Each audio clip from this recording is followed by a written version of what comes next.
Hello বন্ধুরা, কেমন আছো তোমরা সবাই? আশা করি অনেক ভালো আছো। তো আজকে আমরা কথা বলবো আমাদের ফিজিক্সের চতুর্থ অধ্যায় অর্থাৎ কাজ, শক্তি, ক্ষমতা নিয়ে। ঠিক আছে, সো চলো শুরু করা যাক। কারণ আমরা আস্তে আস্তে আর এই ভিডিওগুলো অবশ্যই ফুল ভিডিও, তো সো আমরা যেটা করব যে ভাগ ভাগ করে টপিক ওয়াইজ পড়বো। ঠিক আছে, সো আমরা স্টেপ বাই স্টেপ শুরু করতে থাকি। ঠিক আছে, ওকে। সো দেখো, ভালো করে দেখো, চ্যাপ্টারের নাম হচ্ছে কাজ, শক্তি এন্ড ক্ষমতা, তাই না? অর্থাৎ তাহলে কাজ কি, শক্তি কি, ক্ষমতা কি, এই তিনটা জিনিস জানা আগে প্রাইমারি আমাদের নিড, তাই না? ওকে, সো আমরা যদি প্রথম থেকে শুরু করি, কাজ থেকে শুরু করি। সো ফিজিক্সের ভাষায় কাজ কি? আচ্ছা, খেয়াল করে দেখো, আমরা রিয়েল লাইফে নর্মালি কাজ বলতে কি বুঝাই? হ্যাঁ, নর্মালি কাজ বলতে আমরা অনেক কিছুকেই মিন করতে পারি। হ্যাঁ, অনেক কিছুকে। যেমন আমার কাছে যদি বলো, ঘুমানো একটা কাজ হতে পারে, খাওয়া একটা কাজ হতে পারে, আবার দৌড়ানো এটাও একটা কাজ হতে পারে, তাই না? সো আমাদের রেগুলার লাইফে আমরা কাজ শব্দটা যেভাবে ব্যবহার করি, ফিজিক্সের ক্ষেত্রে কাজ করা আমার একটা বিশেষ মিনিং আছে। ঠিক আছে, সো জিনিসটা কি খেয়াল করে দেখো, যে কাজের যদি আমি সংজ্ঞা বলি, কাজের সংজ্ঞাটা হচ্ছে এরকম যে যদি কোনো বস্তুর উপর বল প্রয়োগ করা হয় এবং বল প্রয়োগ করা হলে যদি বস্তুটার স্মরণ ঘটে, তবে তাহলে তাকে আমরা বলবো কাজ। ওকে, মানে বিষয়টা কি? বিষয়টা হচ্ছে যে ধরো আমাদের কাছে একটা বস্তু আছে, এই বস্তুটার উপর আমি বল প্রয়োগ করছি। সো বল প্রয়োগ করার কারণে যদি বস্তুটা সরে যায়, হ্যাঁ, মনে করো বস্তুটা এখানে ছিল, তো সেখান থেকে সে বল প্রয়োগ করার কারণে সরে সে এই জায়গায় চলে আসলো। যদি এই সিচুয়েশনটা ঘটে, তাহলে ফিজিক্সের ভাষায় তাকে আমরা বলবো কাজ। তার মানে কাজ হওয়ার জন্য কি কি লাগবে? কাজ হওয়ার জন্য লাগবে ফোর্স, মানে বল লাগবে অবশ্যই। দ্বিতীয়ত হচ্ছে স্মরণ ঘটা লাগবে, মানে বস্তুটা একটা জায়গা থেকে একটা জায়গায় মুভ করতে হবে। যদি স্মরণ না ঘটে, তাহলে ফিজিক্সের ভাষায় সেটাকে আমরা কাজ বলতে পারবো না।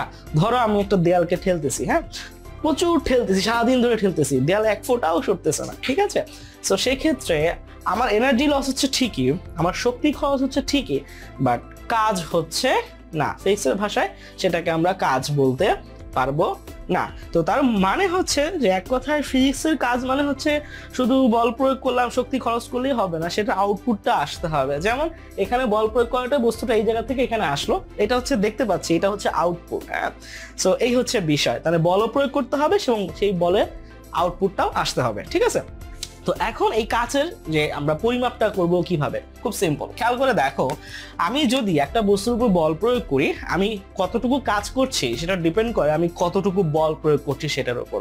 শুধু তাই না, আরেকটা জিনিসের উপর ডিপেন্ড করে, সেটা হচ্ছে যে আমি যে বল প্রয়োগ করতেছি, এই বল প্রয়োগ করার কারণে বস্তুটার কতটুকু স্মরণ হচ্ছে। খেয়াল করে দেখো, আমি যদি এই বস্তুটাকে বল প্রয়োগ করতে করতে করতে করতে এইখানে নিয়ে আসি, এটার মানে হচ্ছে যে যতক্ষণ ধরে আমার বলটা এফেক্টিভ ছিল ততক্ষণ ধরে স্মরণ হয়েছে, তার মানে আমি ততক্ষণ ধরে বল ব্যয় করেছি। আমি যদি ঠিক একই পরিমাণ ফোর্স অ্যাপ্লাই করে এটাকে আরো দূরে ঠেলে নিয়ে যেতাম, ধরো এখানে আসতাম, তার মানে আমি আরো বেশি সময় ধরে তার উপর বল দিয়ে যাচ্ছি, মানে আমার এনার্জি খরচ হচ্ছে, আমার গায়ের শক্তি খরচ হচ্ছে, রাইট? সো তার মানে যেটা হচ্ছে তখন কিন্তু কাজ বেশি হবে, তাই না? যদিও সব জায়গায় বলটা সেম, তাই না? তার মানে হচ্ছে বলটা যদি একই থাকে, তারপরেও আমি যদি স্মরণ বেশি করাইতে পারি, তাহলে আমার কাজও বেশি হবে। আবার অন্যভাবে যদি স্মরণ একই থাকে, বাট এই একই স্মরণ আমি তার থেকে বেশি বল দিয়ে সংগঠিত করাই, সাপোজ মনে করো এই বলটা আগে ছিল 10 নিউটন, আমি এখন এর উপর 15 নিউটন বল প্রয়োগ করছি, এবং 15 নিউটন বল প্রয়োগ করে আমি ঠিক একই পরিমাণ স্মরণ ঘটালাম, মানে এখান থেকে এখানে আসা অবধি আমি 15 নিউটন বলে তাকে ঠেলে গিয়েছি, তাহলে সেই ক্ষেত্রেও আমার শক্তি ব্যয়টা বেশি হয়েছে। সো আমি তখন বলবো আমার কাজ সেখানে আগের থেকে বেশি হয়েছে।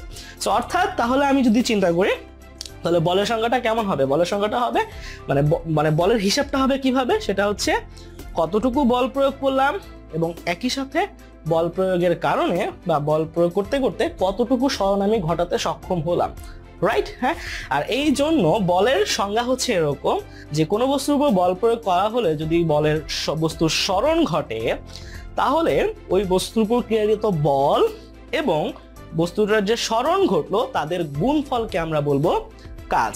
অর্থাৎ এই বস্তুর উপর আমি যদি এফ বল প্রয়োগ করি এবং এফ বল প্রয়োগ করার কারণে যদি বস্তুটা এখান থেকে এই পর্যন্ত এস পরিমাণ দূরত্ব সরে আসে, তাহলে আমি বলবো যে এখানে কাজ ওয়ার্কের ডাব্লিউ ইজ ইকুয়াল টু হবে বল ইনটু সরণ। এটাই হচ্ছে কাজের সাধারণ সংজ্ঞা। তোমাদের এসএসসি বইয়ে তোমরা এই সংজ্ঞাটাই পাবে। তবে আমি বলছি যে এই সংজ্ঞাটা আসলে সম্পূর্ণ সংজ্ঞা না, বলের আরেকটু এক্সটেন্ড একটা সংজ্ঞা আছে, যেটা আসলে বোঝা আমাদের খুব দরকার, আমাদের এটা কাজে লাগবে। টেস্ট পরীক্ষা, স্কুলের বিভিন্ন অভ্যন্তরীণ পরীক্ষা এখান থেকে ঘুরিয়ে পেঁচিয়ে প্রশ্ন দিলেও দিতে পারে। সো কাজের কমপ্লিট সংজ্ঞাটা কি? কাজের কমপ্লিট সংজ্ঞাটা যদি আমি দিই, সংজ্ঞাটা হবে এরকম যে কোনো বস্তুর উপর যদি বল প্রয়োগ করা হয় এবং বল প্রয়োগের ফলে যদি বস্তুটার সরণ ঘটে, ভালো করে শোনো, তাহলে বল এবং বলের দিকে বস্তুর সরণের উপাংশের গুণফলকে বলা হয় কাজ। এটা আবার কি অদ্ভুত জিনিস, আকাশ থেকে পড়লো না, কোত্থেকে পড়লো, তাই না? আচ্ছা, বোঝাচ্ছি। হ্যাঁ, সো দেখো এখানে কি হয়েছিল, বস্তুর উপর আমরা একটা দিকে বল প্রয়োগ করেছি, বলতে একটা ভেক্টর আসে আমরা জানি। সো আমি এই দিকে বল প্রয়োগ করেছি, সো এই বল প্রয়োগ করার কারণে বস্তুটার সরণ এই দিকে হয়েছে, মানে যেই দিকে বল প্রয়োগ করেছে সেই দিকেই সরণ হয়েছে, রাইট? হ্যাঁ, বাট সবসময় তো এটা হবে না, অন্য কিছু তো হতে পারে। এটার উপর বস্তুটার উপর এদিকে বল প্রয়োগ করলে বস্তুটা তো অন্যদিকে যেতেও পারে, তাই না? এটা খুব শুদ্ধ উদাহরণ তোমরা পেয়ে যাবে তোমরা যখন মোবাইলে গেমস খেলো, বিলিয়ার্ড গেমস খেলো, হ্যাঁ, ওই যে পোল আর কি। হ্যাঁ, সো একটা বল দিয়ে তোমরা যখন স্টিক দিয়ে তোমরা হিট করো, আরেকটা বলকে কিন্তু তোমরা অ্যাঙ্গেলে পাঠাতে পারো, বাট তুমি হিট করো একটা দিকে, বাট বলটা কিন্তু অন্যদিকে ডাইভার্ট হয়, তাই না? তো সেখানে কিন্তু তুমি যেই দিকে বল প্রয়োগ করতেছো সেই দিকেই সরণ হয় না, অন্যদিকেও কিন্তু সরণ হচ্ছে, তাই না? তো সেখানে কাজটা কিভাবে হচ্ছে সেই হিসাবটা আমরা এখন জানবো। আচ্ছা, কাজ হচ্ছে কি, বল মানে এফ ইনটু বল ইনটু বলের দিকে সরণের উপাংশ। আচ্ছা, এই জিনিসটা কি এটা একটু ব্যাখ্যা করি এখন আগে। হ্যাঁ, এটা ভালোভাবে বোঝা দরকার আছে, এটা একটা অন্যতম বেসিক পার্ট। হ্যাঁ, হায়ার লেভেলে গেলে তোমরা ভেক্টর এই জিনিসটা বিস্তারিত জানতে পারবে। হ্যাঁ, সো ধরো আমার কাছে একটা বস্তু আছে, এটা হচ্ছে সেই বস্তুটা, আমি এই বস্তুটার উপর ঠিক এই দিকে বল প্রয়োগ করলাম, এই বলটা হচ্ছে এফ বল। এখন এই বলটার কারণে, এই বলটা মনে করো ঠিক ভালোভাবে পড়েনি কোনো কারণে, এই বলটা এই বলের কারণে, মানে একটা হচ্ছে ফিজিক্যাল বল আর একটা হচ্ছে ফোর্স। হ্যাঁ, সো এই বলটা এই ফোর্সের কারণে মনে করো আঘাতপ্রাপ্ত হয়ে সে মনে করো এই দিকে চলে গেল। হ্যাঁ, মানে এখান থেকে সে ওখানে চলে গেল, ঠিক আছে? ধরো এই পয়েন্টটা হচ্ছে আমাদের এ পয়েন্ট, সেটা হচ্ছে বি পয়েন্ট। ওকে, তো এখন এ থেকে বি পর্যন্ত যে সরণ হলো সেটার ভ্যালু হচ্ছে এস। তাহলে কি হলো, আমি বস্তুর উপর এফ বল প্রয়োগ করলাম এই দিকে, বস্তুটা এ থেকে বি পর্যন্ত এই দিকে সরণ হলো এস পরিমাণ, তাই না? আচ্ছা, এখন একটু খেয়াল করো, আমরা বলটা প্রয়োগ করেছি কোন দিকে? আমরা করেছি এই দিকে, তাই না? তার মানে এই দিকে বল প্রয়োগ করার উদ্দেশ্য হচ্ছে যে আমি চাই এই বলটা এই দিকেই যাক, অন্যদিকে যাওয়ার জন্য আমি কিন্তু বল তাকে প্রয়োগ করি নাই, তাই না? এখন খেয়াল করো, এইখানে এই বস্তুর উপর যে বল প্রয়োগ করা হয়েছে, এই বল প্রয়োগ হওয়ার কারণে বস্তুটা আর এইদিকে চলে গেছে, তাই না? তার মানে আমি যদি চিন্তা করি বস্তুটা কোন দিক গেছে, সে কিছুটা সামনের দিকে আগাইছে, আবার অ্যাট দ্য সেম টাইম সে কিন্তু কিছুটা উপরের দিকেও আগাইছে, রাইট? হ্যাঁ, মানে কিছুটা সামনের দিকে গেছে, কিছুটা উপরের দিকে গেছে, যার কারণে সে এই দিকে একটা পথ অবলম্বন করতে পারছে, রাইট? আচ্ছা, ব্যাপারটা কিরকম একটু খেয়াল করে দেখো, যে ধরো তোমার এক বন্ধুকে কিছু টাকা দিয়েছে, হ্যাঁ, টাকা দিয়ে বললা যে তোমার জন্য একটা চকলেট নিয়ে আসতে, ঠিক আছে? ওকে, ফাইন। সো তোমার বন্ধুটাকে তুমি টাকা দিয়েছে, সে বন্ধুটা চকলেট আনতে গেছে, সো যাবার পথে মাঝখানে তার সাথে আরেক বন্ধু দেখা হয়েছে, ঠিক আছে? তো সেই বন্ধু করেছে কি, সেই বন্ধু তোমার ওই বন্ধুটাকে বলছে তুই তো দোকানে যাচ্ছিস, তুই আসার সময় আমার জন্য আইসক্রিমও নিয়ে আসিস, এই ধর টাকা। সো তোমার ওই বন্ধু দোকানে গেল, তোমার জন্য চকলেট নিয়ে আসলো, তোমার জন্য আইসক্রিম নিয়ে আসলো। হ্যাঁ, তো নিয়ে এসে আসার পথে তা ওই বন্ধুর আইসক্রিমটা তাকে দিয়ে দিল এবং তোমার কাছে এসে তোমার চকলেটটা দিয়ে দিল, রাইট? এখন খেয়াল করো, তোমার ওই বন্ধু, তুমি যাকে চকলেট আনতে পাঠাইছো, হ্যাঁ, সে আইসক্রিম কিনছে নাকি কিনে নাই, এতে কি তোমার কিছু যায় আসে? কিছু যায় আসে না। হ্যাঁ, তুমি শুধু দেখবা যে তুমি এখানে তুমি যে চকলেট আনতে পাঠাইছো সেইটাও আনছে কিনা, রাইট? হ্যাঁ, তাই তো। তো এখন খেয়াল করো, তাহলে আমি যদি শুধু চিন্তা করি যে এই বস্তুটার এই দিকে সরণ কত, মানে এই দিকটা হচ্ছে আমার বলের দিক, তাহলে আমার যেটা করতে হবে এখান থেকে একটা লম্ব টানতে হবে, লম্ব টেনে আমি রেখাটা যোগ করব। সো আমি তাহলে বলতে পারি যে এই পরিমাণ, এই রেখাটার যে দৈর্ঘ্য, এই পরিমাণই হচ্ছে বস্তুটার সরণ ঘটছে কোন দিকে? বলের দিকে। আমি বল দিছি এই দিকে, বস্তুটার সরণ ঘটতেছে এই দিকে প্লাস উপরের দিকে, মানে তো সে এই দিকেও গিয়েছে, উপরের দিকেও গিয়েছে, বাট সে উপরের দিকে গেছে নাকি যায় নাই তাতে আমার কিছু যায় আসে না। তোমার ওই আইসক্রিমওয়ালা বন্ধুর মতো আর কি, তুমি যেহেতু এইদিকে বল প্রয়োগ করেছো, তুমি শুধু হিসাব করে দেখবা তোমার বলের দিকে তার কতটুকু সরণ ঘটছে।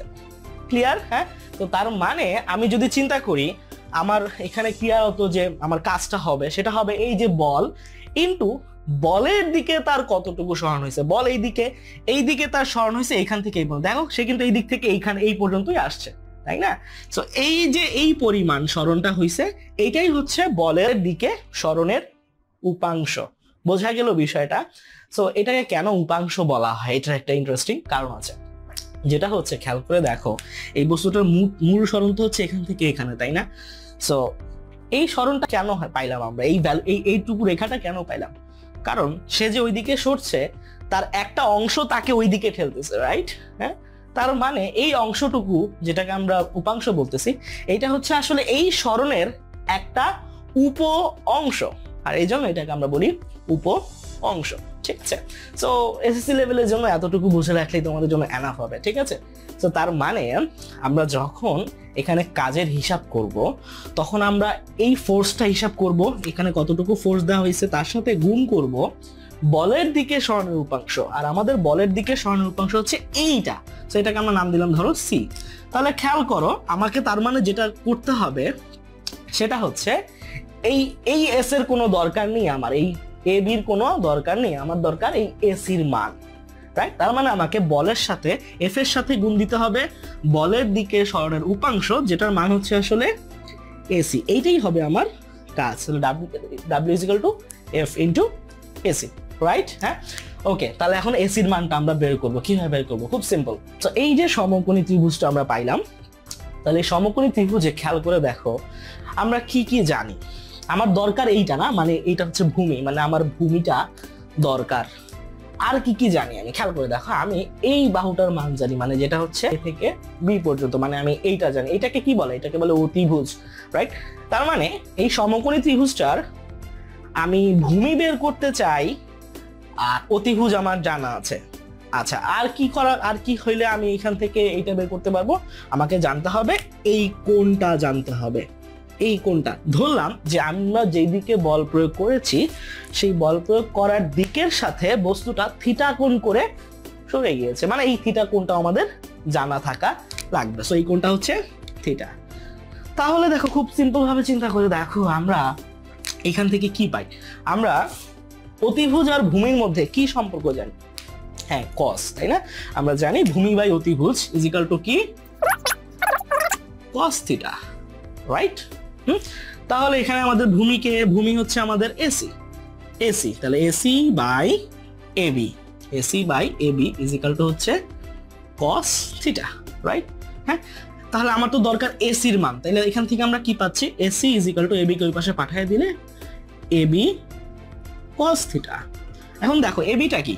এবি মানে বস্তুটার প্রকৃত অর্থে সরণ, এটা তো দেওয়া থাকবেই। হ্যাঁ, সো এই সরণটা যদি দেওয়া থাকে এটার মান কত? আমরা ধরে নিচ্ছি এস, তাই না? তাহলে এখান থেকে আমরা পাচ্ছি এস কস থিটা। অর্থাৎ তার মানে এই বস্তুটার বলের দিকে যে সরণের উপাংশ এই এতটুকু, এইখান থেকে এই পর্যন্ত, এই বাহুটার মান হচ্ছে এস কস থিটা। তাহলে আমরা জানি কাজ কি? বল ইনটু বলের দিকে সরণ। সো এটা হচ্ছে আমার বল, আর এখন বলের দিকে সরণ কোনটা? এস কস থিটা, মানে এটা আসলে উপাংশ। আর তার মানে আমি এখন ডিরেক্টলি গুণ দিতে পারবো বল ইনটু বলের দিকে সরণের উপাংশ।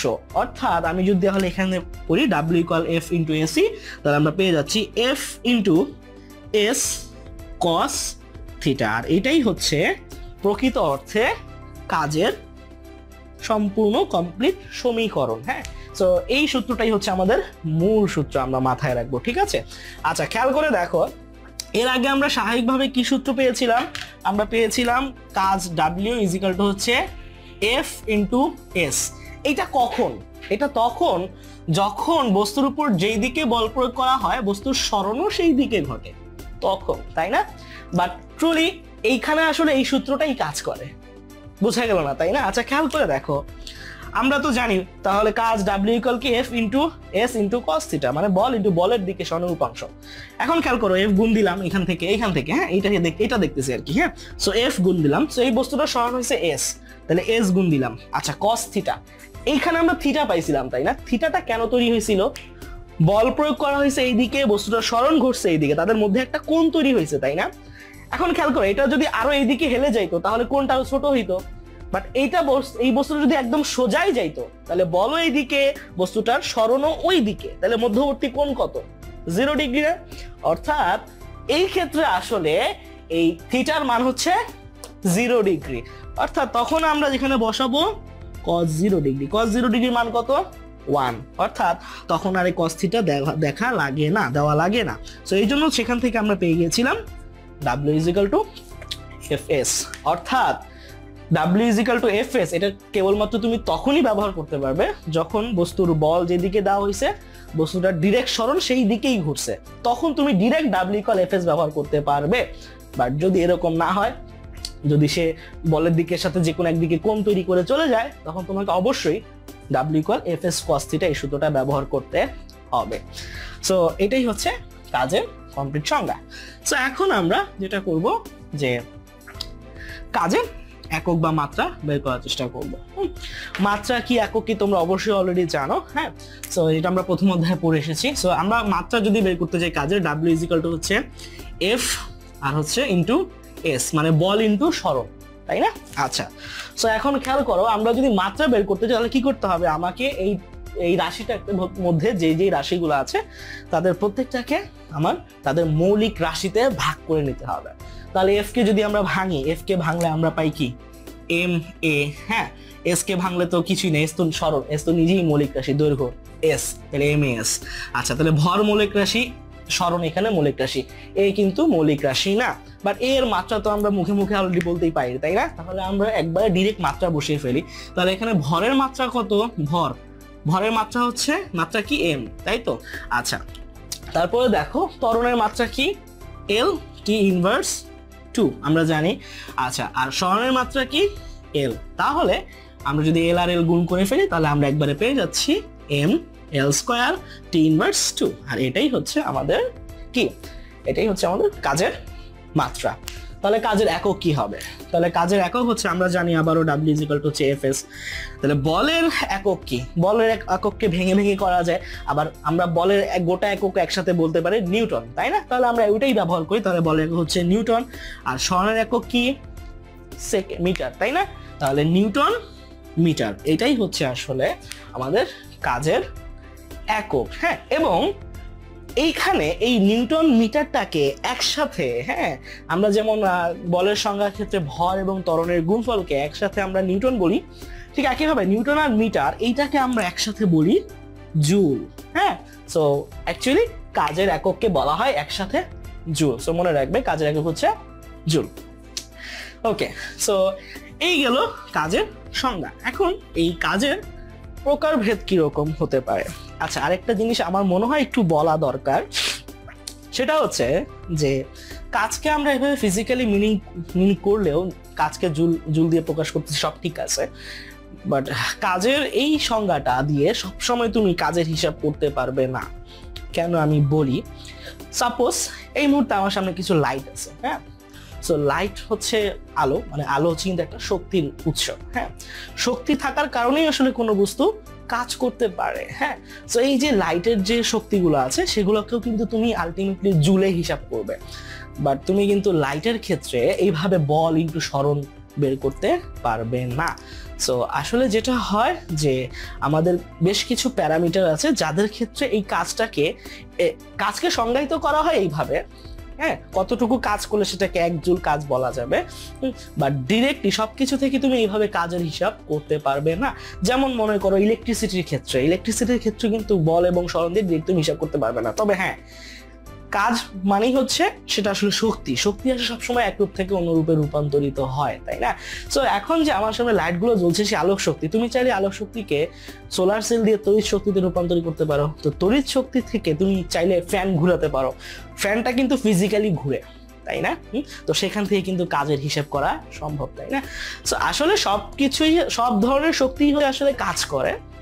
সো কাজটাকে আমরা আমাদের রিয়েল লাইফে সংজ্ঞায়িত করার জন্য এরকম ফিজিক্যালি সংজ্ঞায়িত করি, বাট সবকিছুতে তুমি ডিরেক্টলি এইভাবে ফিজিক্যালি কাজকে সংজ্ঞায়িত করতে পারবে না। বাট তুমি ওই শক্তিটাকে কনভার্ট করে এই শক্তিতে নিয়ে আসতে পারো, যেটা ফিজিক্যালি একটু আগে দেখলাম। এটা হচ্ছে যান্ত্রিক শক্তি তুমি বলতে পারো। হ্যাঁ, সো এই জিনিসটা একটু মাথায় রাখবে, সো ডোন্ট বি কনফিউজড। হ্যাঁ, ওকে। সো এখন এই কাজ আবার দুই প্রকার হয়, একটা হচ্ছে ধনাত্মক কাজ আর একটা হচ্ছে ঋণাত্মক কাজ। হ্যাঁ, ধনাত্মক কাজটা কি? খুব সিম্পল, একটু আগে যে উদাহরণটা দিয়ে এত কথা বললাম সেই কাজটা ছিল ধনাত্মক কাজ। ধনাত্মক কাজ হওয়ার মানে কি?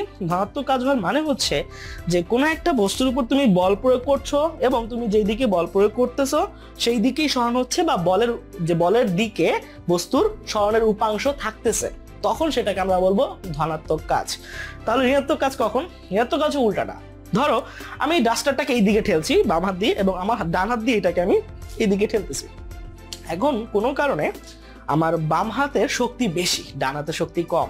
তো আমি যদি এখন দুটাকে ঠেলতে থাকি, আমি এই ডান হাত দিয়ে এটাকে ঠেলতে থাকবো ঠিকই, বাট ঠেলার পরেও এটা পেছন দিকে আমাকে নিয়ে যাবে।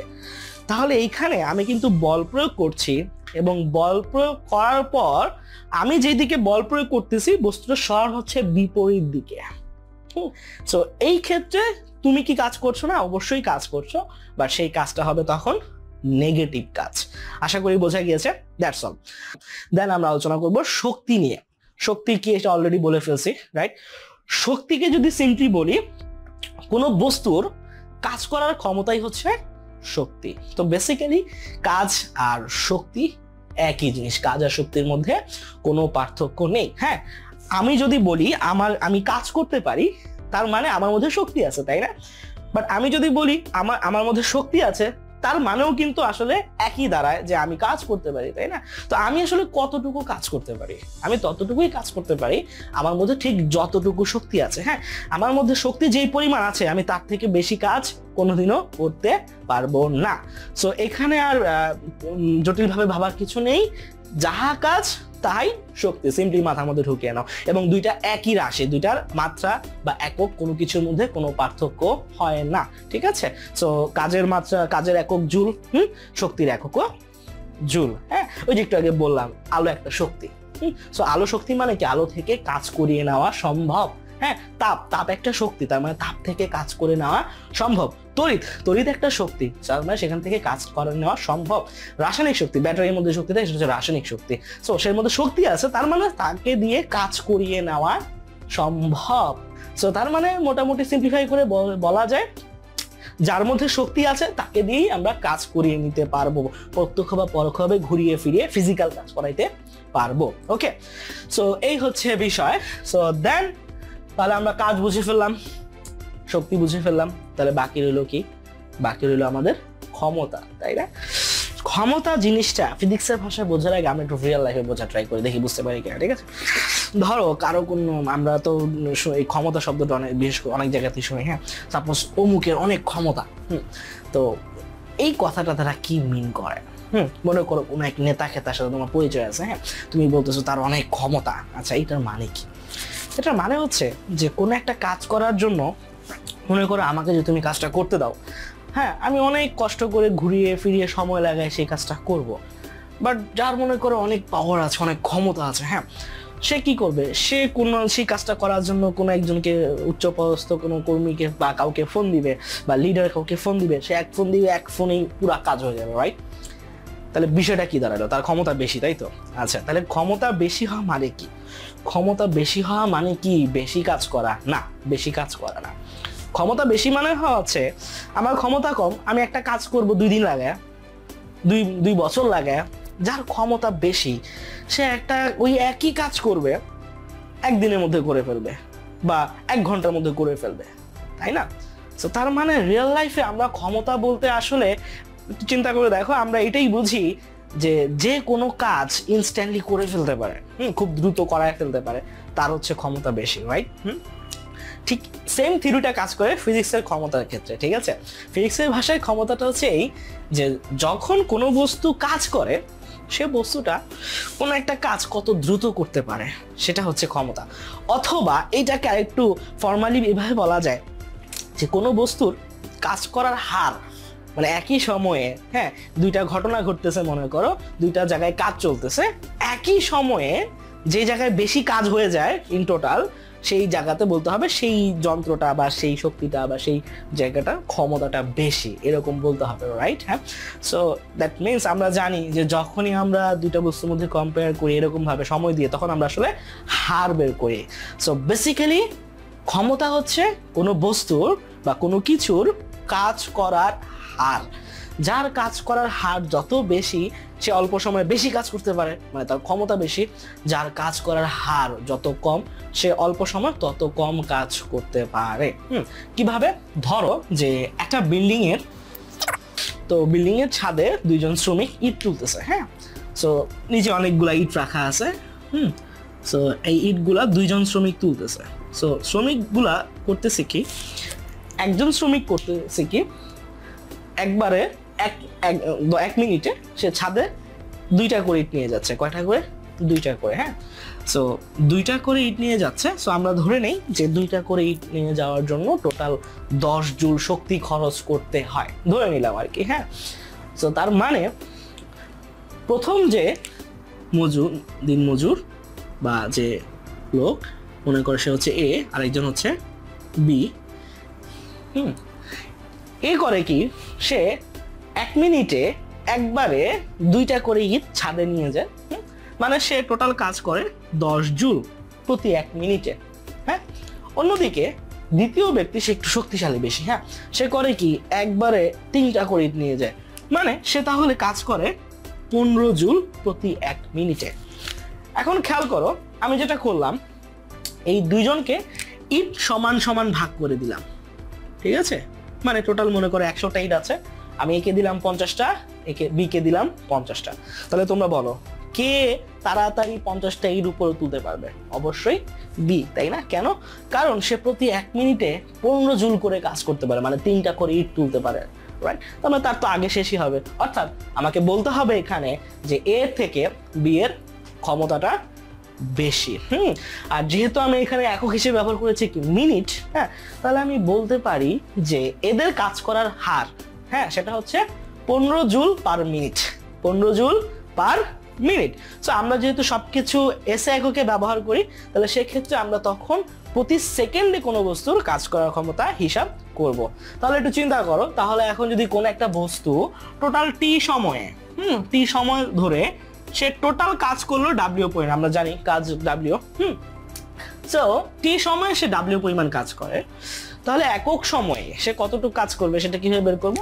তখন আমরা যেটা করব, তাহলে একক সময়ে ঐকিক নিয়মে চিন্তা করলে আমরা তখন করব ডাব্লিউ বাই টি, মানে ডাব্লিউ কে টি দিয়ে ভাগ দিলেই আমরা পেয়ে যাব যে ওই বস্তুটা প্রতি একক সময়ে বা প্রতি 1 সেকেন্ডে এসে চিন্তা করলে কতটুকু কাজ করে। আর এইটাই হচ্ছে কাজ করার হার, মানে হচ্ছে ক্ষমতা। তো আমরা বলতে পারি ক্ষমতাকে আমরা প্রকাশ করি কি দিয়ে? পি দিয়ে, পি ফর পাওয়ার। হ্যাঁ, পাওয়ার। সো ক্ষমতা পি ইজ ইকুয়াল টু হচ্ছে W by T, that's all. Okay, so এখন খেয়াল করে দেখো যেটা হচ্ছে যে তাহলে কাজ হচ্ছে কি, ক্ষমতা হচ্ছে কি কাজ করার হার। আচ্ছা, সো তাহলে ক্ষমতার মাত্রা এককটা আমরা দেখে ফেলি। একটু আগে আমরা তো মনে হয় কাজের মাত্রা বের করেছিলাম, তাই না? তাহলে আলাদা করে কাজের মাত্রা ডাব্লিউর মাত্রা এখানে বের করার দরকার নাই। মাত্রাটা কি ছিল? খুব সম্ভবত আমি যদি ভুল না করে থাকি সেটা হচ্ছে M L square T inverse 2, তাই তো? সো এটা হচ্ছে আমাদের কার মাত্রা? এটা হচ্ছে কাজের মাত্রা। দেন নিচে হচ্ছে কি সময় আছে, তাই না? তাহলে সময় কোন মৌলিক রাশির মধ্যে পড়ছে? সেটা হচ্ছে মানে টি হচ্ছে সময়ের মধ্যে, মানে টাইম। তাহলে সেটার প্রতীক কি? সেটা হচ্ছে টি। তাহলে এখন টি তো নিচে আছে, টিকে যদি আমরা উপরে নিয়ে চলে লিখতে চাই ওই টি এর সাথে মিলিয়ে, তাহলে সেটা হয়ে যাবে কত? যোগ হয়ে যাবে, তাই না? মানে মাইনাস হবে। So M L square T inverse 3। So এইটাই হচ্ছে আমাদের ক্ষমতার মাত্রা। তাহলে ক্ষমতার একক কি হবে? একইভাবে এই কোয়েশনটাকে আবার ভেঙে ফেলো। তাহলে আমরা জানি যে ক্ষমতা পি ইকুয়াল হচ্ছে ডাব্লিউ বাই টি। তাহলে আমরা কাজের একক কি? কাজের একক হচ্ছে জুল, আমরা জানি। আর সময় একক কি? এস। তাহলে আমরা লিখতে পারি জুল পার সেকেন্ড বা জেএস ইনভার্স 1। সো আগেও বলেছি যে কোনো একক থেকে আসলে ওই জিনিসটা কি বা ওইটার সংজ্ঞাটা পাওয়া যায়। সো এখানে দেখো জুল পার সেকেন্ড। আমি যদি বলি যে কোনো একটা বস্তু 1 সেকেন্ডে 10 জুল কাজ করতে পারে, তাহলে তার ক্ষমতা হবে তার ক্ষমতা হবে 10 joule per second. 10 joule per second মানে ওই বস্তুটা বা ওই জিনিসটা প্রতি সেকেন্ডে 10 জুল করে কাজ করতে পারে। কোনো বস্তুর ক্ষমতা হচ্ছে 15 জুল পার সেকেন্ড। হ্যাঁ, 15 জুল পার সেকেন্ড, এটার মানে হচ্ছে ওই বস্তুটা প্রতি সেকেন্ডে 15 জুল করে কাজ করতে পারে। এখন খেয়াল করে দেখো, কাজের ক্ষেত্রে আমাদের একক ছিল কি নিউটন মিটার। নিউটন মিটারকে আমরা একসাথে কি বলেছি? Joule, right? ঠিক একইভাবে ক্ষমতার ক্ষেত্রে হচ্ছে জুল পার সেকেন্ড। এই জুল পার সেকেন্ডকে আমরা একসাথে বলি ওয়াট। কি বলি? ওয়াট। এবং এটাকে আমরা প্রকাশ করি ডাব্লিউ দিয়ে। হ্যাঁ, খেয়াল রাখবা এই ডাব্লিউ কিন্তু আসলে কাজের ডাব্লিউ না, এই ডাব্লিউ হচ্ছে ওয়ার্ক, আর এই ডাব্লিউ হচ্ছে ওয়াট। ঠিক আছে, ওকে। সো তার মানে এখানে যে লিখলাম 10 joule per second, 15 joule per second, এটাকে আমি এভাবে না লিখে আমি এভাবে লিখতে পারি 10 ওয়াট, 15 ওয়াট। হ্যাঁ, আমাদের বাসায় যে বৈদ্যুতিক বাতি থাকে বা বিভিন্ন যন্ত্রপাতি থাকে তাদের গায়ে দেখবা ওয়াট লেখা থাকে। হ্যাঁ, 60 ওয়াট, 40 ওয়াট। হ্যাঁ, তো 60 ওয়াট মানে কি? 60 ওয়াট মানে হচ্ছে ওই বাতিটা প্রতি সেকেন্ডে, সে যেহেতু ইলেকট্রিসিটিকে ব্যবহার করে, তার মানে সে প্রতি সেকেন্ডে 60 জুল তড়িৎ শক্তিকে সে তাপ শক্তিতে এবং আলোক শক্তিতে রূপান্তর করে। সো এটাই হচ্ছে আমাদের ক্ষমতা। সো ক্ষমতার মাত্রা একগত হয়ে গেল। সো দেন আমরা হচ্ছে এইগুলা নিয়ে একটু বিস্তারিত ঘাটাঘাটি করব। সো দেখো, তাহলে কাজ গেল, শক্তি গেল, ক্ষমতা গেল। ঠিক আছে, সো কাজ আর শক্তি বেসিক্যালি একই জিনিস, আর ক্ষমতা তো আসলে কাজ আর শক্তির হারই। ঠিক আছে, সো তার মানে মূল কাজটা আসলে কাজ বা শক্তি, ওইটা নিয়ে আমাদের করতে হবে। হ্যাঁ, সো আমরা আজকে এখন যেটা করব সেটা হচ্ছে এই যে শক্তির বিভিন্ন রূপ নিয়ে আলোচনা করব। কাজের সংজ্ঞা হয়ে গেছে, কাজের মধ্যে আর কিছু নাই। ক্ষমতা তো বলে ফেলাম, ক্ষমতার মধ্যে আর কিছু নাই। এখন আরো ভার্সেটিলিটি রয়ে গেছে এই শক্তির মধ্যে। হ্যাঁ, সো আমাদের দৈনন্দিন জীবনে আমরা অনেক রকম শক্তি দেখতে পাই। হ্যাঁ, অনেক রকম শক্তি আছে। হ্যাঁ, শক্তির বিভিন্ন প্রভেদ আছে। বইয়ের মধ্যে যে তোমাদের টেক্সট বুকে যে বিবরণ দেওয়া আছে সেখান থেকে পড়ে তোমরা খুব ভালোভাবে বুঝতে পারবে। আমার মনে হয় না ওই কথাগুলো আমার এখানে বিস্তারিত বলা দরকার আছে। সো আমরা কিছু মেজর ইম্পর্টেন্ট জিনিস নিয়ে কথা বলবো। ঠিক আছে, সো আমাদের দৈনন্দিন জীবনে আমরা যে শক্তির যে রূপগুলা নিয়ে কাজ করি তার মধ্যে মোস্ট ইম্পর্টেন্ট দুইটা শক্তির রূপ আছে। সেটা হচ্ছে গতি শক্তি এবং আরেকটা হচ্ছে বিভব শক্তি। হ্যাঁ, গতি শক্তি আর কি বিভব শক্তি। বিভব শক্তি আরেকটা নাম হচ্ছে স্থিতি শক্তি। ঠিক আছে, সো আমরা স্টেপ বাই স্টেপ এটা নিয়ে আলোচনা করি। সো প্রথমে কি বললাম? গতি শক্তি, তাই না? সো গতি শক্তি নিয়ে সবার প্রথমে আমরা কথা বলবো। সো গতিশক্তিকে আমরা বলি কাইনেটিভ এনার্জি। হ্যাঁ, গতিশক্তিকে প্রকাশ করা হয় ইকে দিয়ে। কি দিয়ে? ইকে। ইকে ফর কাইনেটিভ এনার্জি। ওকে, সো দেখো, গতি শক্তি, শক্তি কি তো আমরা অলরেডি জেনে গেছি, রাইট? সো সাথে অ্যাড হয়েছে কি? গতি। তাহলে গতি শক্তি মিনটা কি হবে? খুব সিম্পল, সেটা হচ্ছে গতি তো আমরা জানি। গতি শক্তিটা হচ্ছে যে যদি কোনো বস্তুর মধ্যে গতি থাকে, আমি এখন দাঁড়িয়ে আছি, আমার মধ্যে কোনো গতি নাই, বাট আমার মধ্যে যদি আমি যদি গতিশীল অবস্থায় থাকি তাহলে আমার মধ্যে একটা শক্তি আছে ওই মুহূর্তে। এই শক্তিটাই হচ্ছে গতি শক্তি। তাহলে সিম্পলি ভাষায় বলতে গেলে কোনো বস্তু তার গতির কারণে তার মধ্যে যদি শক্তি তৈরি হয়, শক্তি মানে কি? যার মধ্যে শক্তি আছে মানে সে কাজ করতে পারে, তাই না? তাহলে ব্যাপারটা দাঁড়ালো এরকম যে কোনো বস্তু তার গতির কারণে যদি কাজ করার সামর্থ্য অর্জন করে তাহলে আমরা তাকে বলবো গতি শক্তি। কিভাবে? মনে করো তুমি একটা ঢিল নিয়ে আম গাছের দিকে ছুড়লা, ঠিক আছে? সো আমটা পড়লো, আমটা হিট খেয়ে মাটিতে পড়লো। সো তুমি আমটার মধ্যে গতি দিয়ে দিয়েছো, রাইট? সো এই কারণে তার মধ্যে একটা শক্তি জমা হয়েছে এবং সেই শক্তিটা ব্যবহার করেই সে আমটাকে গাছের ই থেকে ছিটতে সক্ষম হয়েছে আর কি। হ্যাঁ, সো বেসিক্যালি গতি শক্তি হিসাব করার জন্য আমাকে তাহলে কি করতে হবে, এই শক্তিটাকে আমরা কিভাবে চিন্তা করব। আচ্ছা, সো গতি শক্তি জিনিসটা সেটা তো কি সেটা তো বুঝে গেছি, তাই না? সো ধরো আমাদের কাছে কোনো একটা বস্তু এখন দেওয়া আছে, যে বস্তুটা কিনা অলরেডি গতিশীল, সে ভি বেগে গতিশীল। তো এই বস্তুটার মধ্যে গতি শক্তি যে আছে সেটা কত হবে? খেয়াল করে দেখো, আমরা দ্বিতীয় অধ্যায়ে এই ধরনের বস্তু, গতিশীল বস্তুর জন্য আমরা একটা রাশি পড়েছি, সেটা হচ্ছে ভরবেগ, m ইন্টু ভি, তাই না? সো ভরবেগ কিন্তু ডেফিনেটলি এর শক্তিটাকে প্রকাশ করে, বাট অ্যাকচুয়ালি গতি শক্তির হিসাব করার জন্য এইভাবে হিসাব করলে কিন্তু হবে না। কেন হবে না এটা একটু পরেই বুঝতে পারবা। সো খেয়াল করে দেখো, তাহলে এই বস্তুটার যদি কোনো গতি না থাকতো, স্থির থাকতো, তো তাহলে কিন্তু তার মধ্যে কোনো গতি শক্তি থাকতো না, কারণ গতিই নেই, তাহলে গতি শক্তি থাকার কোনো প্রশ্নই আসে না। তো তার মানে বলা যায় যে এই বস্তুটা এই মুহূর্তে যেই গতিতে আছে সেই গতির কারণেই আমি শক্তিটা পাইছি। এখন খেয়াল করে দেখো এই বস্তুটা যে গতিশীল, এটা নিশ্চয়ই অনন্তকাল ধরে গতিশীল ছিল না, সে অবশ্যই একসময় স্থির ছিল এবং সেই স্থির অবস্থান থেকে তাকে গতি দেওয়া হয়েছে। সো অলরেডি যেহেতু তার মধ্যে গতি আছে, তার মধ্যে কিন্তু এখন শক্তি বেশি বাড়তেছেও না কমতেছেও না, কারণ আমরা জানি গতিশীল বস্তু কি, নিউটনের সূত্র অনুযায়ী কি, তার মধ্যে সে সবসময় সুষম বেগে চলতে থাকবে, তাই না? সো বাহ্যিক কোনো বল প্রয়োগ না করলে সে স্থির থাকলে স্থিরই থাকতো, গতিশীল যেহেতু আছে সে গতিশীলই থাকবে। সো তার মানে তার বেগটা চেঞ্জ হচ্ছে না এখানে কোথাও, তার মানে তার মধ্যে যে শক্তিটা সেটা বাড়া বা কমার কোনো সুযোগ নাই। তার মানে একটা বস্তু যখন গতিশীল থাকে তার মধ্যে অলরেডি শক্তিটা আছে, তার মানে সে শক্তিটা তাহলে কখন পাইছে? শক্তিটা পাইছে ওই গতিটা অর্জন করার আগ পর্যন্ত, তাই না? ওই গতিটা অর্জন করতে গিয়ে সে যতটুকু শক্তি ব্যয় করছে, যতটুকু কাজ করছে, ওই কাজের সময় যে শক্তিটা খরচ হয়েছে সেই শক্তিটাই ওর মধ্যে চলে আসছে। সো এইটাই হচ্ছে আমাদের গতিশক্তি হবে। তার মানে বিষয়টা দাঁড়ালো এই, আমি যদি গতিশক্তির হিসাব করতে চাই তাহলে আমাকে বেসিক্যালি হিসাব করতে হবে যে ওই পরিমাণ গতিতে আসার জন্য বা ওই পরিমাণ গতিতে ওই বস্তুটাকে নিয়ে আসার জন্য কতটুকু কাজ করতে হয়েছিল। সো তার মানে আমরা ধরে নেই যে এই বস্তুটা এই জায়গাতে এসেই সে ভি গতিটা পাইছে, ঠিক আছে? আচ্ছা, এই পাশে একটু এঁকে নেই। সো এই জায়গায় এই মুহূর্তে এই বস্তুটার গতি হচ্ছে ভি, ঠিক আছে?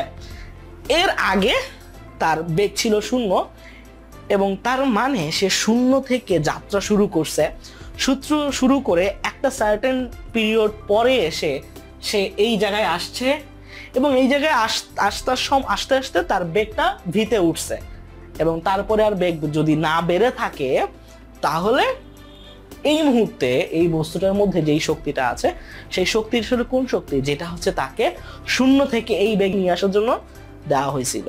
তাহলে ঘটনাটা আসলে করতে হবে কি, আশা করি তোমরা কিছুটা আন্দাজ করতে পারছো। তাহলে আমরা যেটা করব, আমরা তাহলে চিন্তা করে নিব যে এই বস্তুটা একসময় স্থির ছিল, মানে তার আদি বেগ ছিল 0।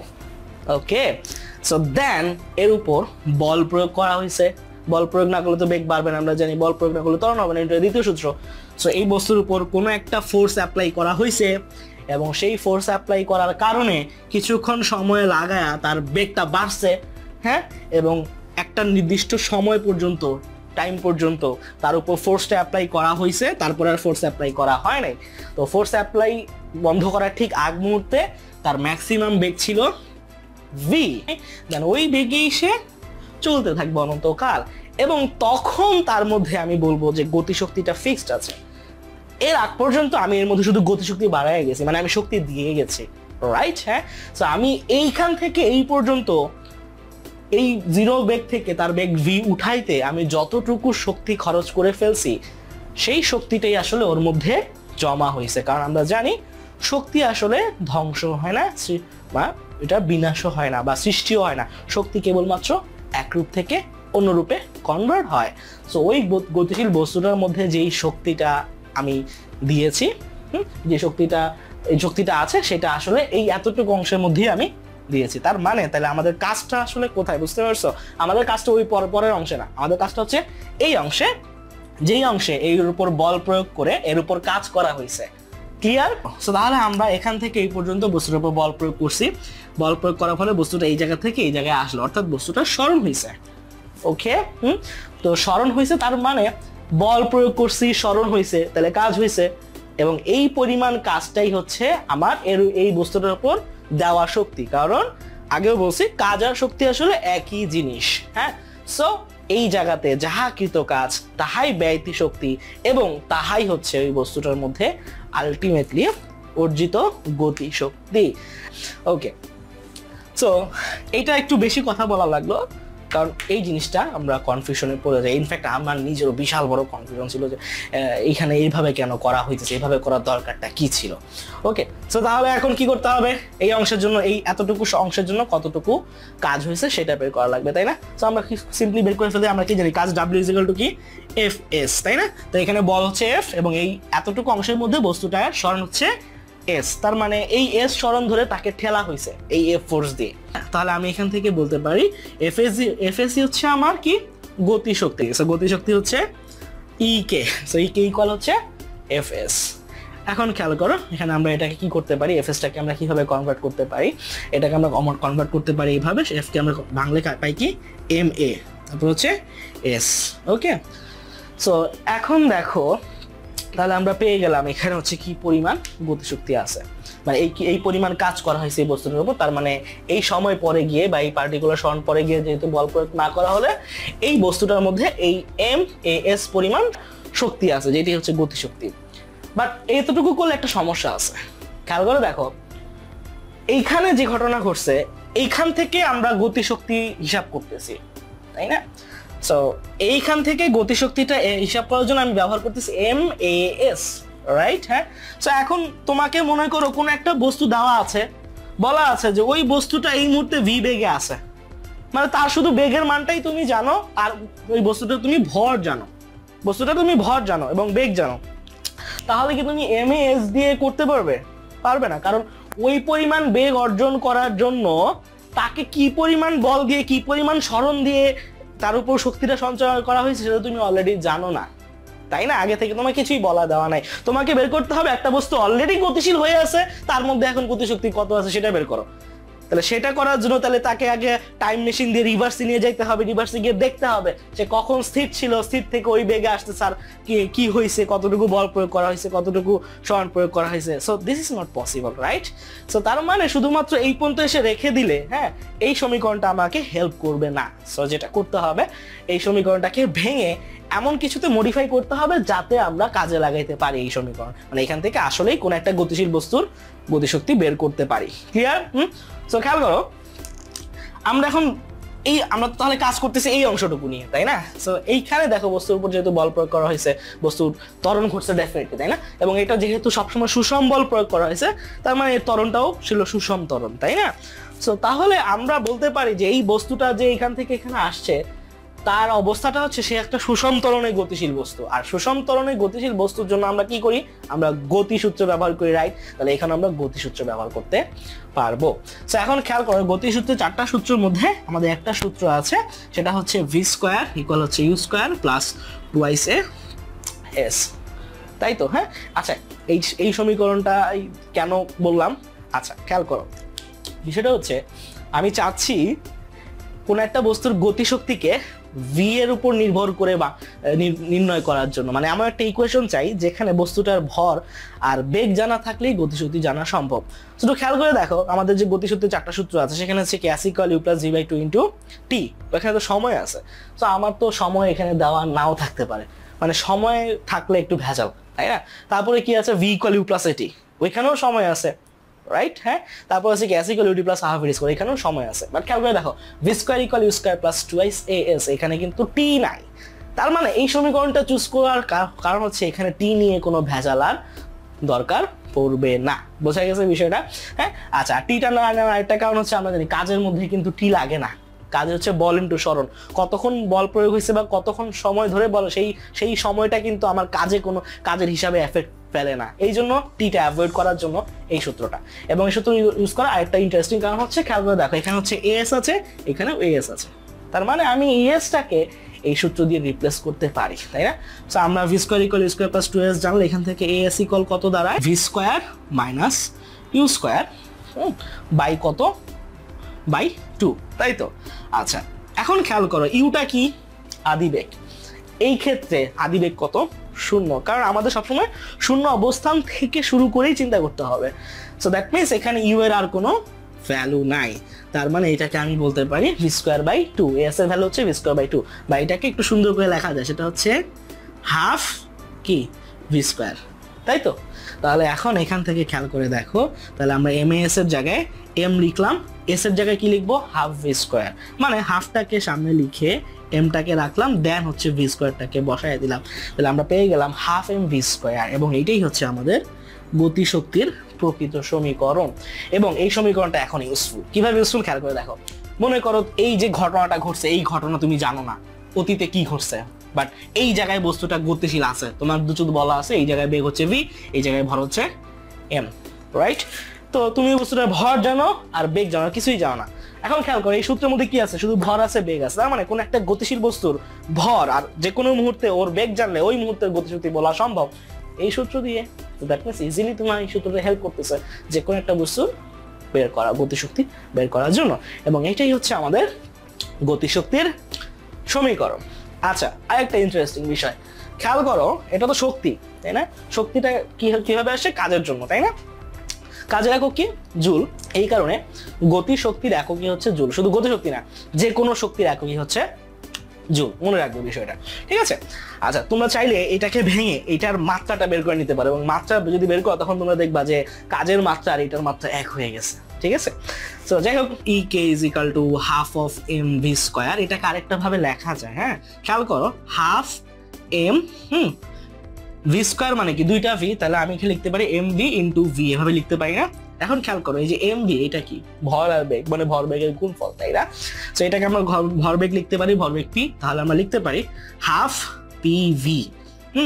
সো এভাবে লেখা যায় যে গতিশক্তি হচ্ছে ½ × ভরবেগ × v। হ্যাঁ, আরেকটা জিনিসও এখান থেকে ডিসিশন নেওয়া যায়, খেয়াল করে দেখো, এখানে v হচ্ছে v এর উপরে স্কয়ার আছে, তাই না? তো তার মানে আমি যদি কোনো একটা বস্তুর বেগ দ্বিগুণ করে ফেলি তাহলে তার গতি শক্তি আগের থেকে 4 গুণ হয়ে যাবে, মানে 2²। যদি আমি কোনো একটা বস্তুর বেগ 3 গুণ বাড়িয়ে ফেলি তাহলে তার যে গতি শক্তি সেটা হবে 3² গুণ হয়ে যাবে, মানে হচ্ছে 9 গুণ বেড়ে যাবে। উল্টোটাও চিন্তা করা যায়, ঠিক আছে? বোঝা গেছে? সো নেক্সট আমরা যে বিষয়টা নিয়ে কথা বলবো সেটা হচ্ছে বিভব শক্তি। সো এই বিভব শক্তি জিনিসটা কি? আচ্ছা, একদম ডিরেক্ট সংজ্ঞায় যদি চলে যাই, বিভব শক্তির সংজ্ঞাটা হবে এরকম যে যদি কোনো বস্তুর অবস্থার পরিবর্তন করা হয়, হ্যাঁ, এবং অবস্থার পরিবর্তন করার কারণে যদি বস্তুটা কাজ করার সামর্থ্য লাভ করে তখন সেই শক্তিটাকে আমরা বলবো, বা সেই কাজ করার সামর্থ্যের কারণে যে শক্তিটা পাওয়া গেল সেটাকে আমরা বলবো বিভব শক্তি। সো বিষয়টা কি রকম? উদাহরণ দিলে ক্লিয়ার হয়ে যাবে। তো খেয়াল করো, আমার হাতে এই মার্কারটা এখন আছে। সো আমি এখন করলাম কি, এটাকে উপরে তুললাম। উপরে তোলা মানে হচ্ছে কি, সে যে অবস্থানে ছিল সেই অবস্থানটা আমি পরিবর্তন করলাম, উপরে একটা নির্দিষ্ট হাইটে আমি ধরলাম। এখন যদি আমি এটাকে ছেড়ে দিই তাহলে কি হবে? এটা আমার হাতে গিয়ে হিট করবে, রাইট? এবং আমার হাতে গিয়ে যখন হিট করবে তখন কিন্তু আমি হাতে একটা ব্যথা অনুভব করলাম, হ্যাঁ, যদিও এটার জন্য কেমন কোনো ব্যথাই না, বাট ভারী কিছু করলে বোঝা যেত আর কি। বা অন দ্য আদার হ্যান্ড বলতে গেলে এই বস্তুটা যখন আমার হাতে হিট করছিল, হিট করার আগ মুহূর্তে সে একটা বেগ নিয়ে আমাকে কি হিট করেছে, তাই না? সো তার মানে বিষয়টা হচ্ছে যে একটা বেগ নিয়ে হিট করার মানে হচ্ছে ওই বস্তুটার মধ্যে, এই মার্কারটা স্থির ছিল, সে তার মধ্যে গতির সঞ্চার হয়েছে, রাইট? হ্যাঁ, সো এই যে গতির সঞ্চার হইলো তার মানে কি? তার মধ্যে বেগ আছে। আর বেগ মানে কি?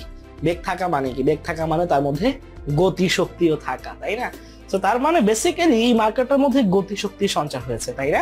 সো শক্তির সঞ্চার তো হয়েছে, তাই না? মানে কাজ হয়েছে, তাই তো? সো তার মানে আমি মার্কারটার অবস্থান পরিবর্তন করলাম, মার্কার কিন্তু এখন একটা কাজ করার সামর্থ্য লাভ করলো এই কারণে, হ্যাঁ। সো এটা যদি অনেক ভারী কিছু বস্তু হইতো তাহলে এটাকে উপর থেকে ছেড়ে দিলে সে নিচে পড়তে পড়তে অনেক কিছুকে ভেঙে চুরে নিজের সাথে নিয়ে চলে যেত, রাইট? মানে এখানে কিন্তু কাজ হইতো, রাইট? আচ্ছা, এটা কি শুধু এরকমই হইতে হবে যে সবসময় কোনো বস্তুকে উপরে তুলে ছেড়ে দিলে ওইটাই বিভব শক্তি, বা উপরে তুলে রাখলে না? ব্যাপারটা এরকম না, অন্যভাবে বিভব শক্তি চিন্তা করা যায়। সাপোজ একটা স্প্রিং এর কথা চিন্তা করো, স্প্রিং, হ্যাঁ। সো একটা স্প্রিংকে তুমি যদি মনে করো এরকম স্বাভাবিক অবস্থায় থাকে, তুমি যদি এখন এই স্প্রিংটাকে, হ্যাঁ, চাপাও, মানে ফোর্স দিয়ে চাপিয়ে ফেলো, চাপানোর পরে ধরো তুমি এই স্প্রিংটার সামনে কোনো একটা বস্তু রেখে দিছো, একটা বল রেখে দিছো, তাহলে স্প্রিংটাকে যখন তুমি ছেড়ে দিবা, স্প্রিংটা করবে কি? বলটাকে ধাক্কা দিয়ে সরাই দিবে না? মানে কাজ করতেছে এখানে বেসিক্যালি, রাইট? সো তার মানে স্প্রিংটাকে সংকুচিত করলাম, মানে স্প্রিং এর অবস্থার পরিবর্তন করলাম, এবং এই অবস্থার পরিবর্তন করার কারণে স্প্রিং কিন্তু কাজ করার একটা সামর্থ্য লাভ করলো, রাইট? সো এই জন্য এইটাও হচ্ছে বিভব শক্তি, বা এটাকে আমরা আর একটু ভালোভাবে বলতে পারি স্থিতি শক্তি। এই স্প্রিং এর মধ্যে স্থিতি শক্তি জমা হয়েছে। ঠিক একইভাবে আমরা যখন এই একটা বস্তুকে মাটি থেকে উপরে তুলে রেখে দেই, হ্যাঁ, এই অবস্থায় যখন সে আছে তার মধ্যে স্থিতি শক্তি জমা আছে বিভব শক্তির রূপে। বোঝা গেছে বিষয়টা? সো এই হচ্ছে আমাদের বিভব শক্তি। সো এখন বিভব শক্তির হিসাবটা করতে হবে। সো এইটার জন্য একরকম হিসাব হবে, এইটার জন্য আরেক রকম হিসাব হবে, ঠিক আছে? সো আমরা আগে পরন্ত বস্তুর জন্য হিসাব করি, হ্যাঁ। এইখানে কি হচ্ছে? এই বস্তুটা পড়ে যাচ্ছে কেন? গ্র্যাভিটি ফোর্সের কারণে, পৃথিবীর যে জি ফোর্সের কারণে, রাইট? হ্যাঁ, সো এই যে গ্র্যাভিটি টানছে, মানে এটা একটা ফোর্স, তার মানে এই বস্তুটার উপর ফোর্স কাজ করতেছে ডেফিনেটলি, এবং এই ফোর্সের কারণে এই বস্তুটা কিন্তু সরানো হচ্ছে।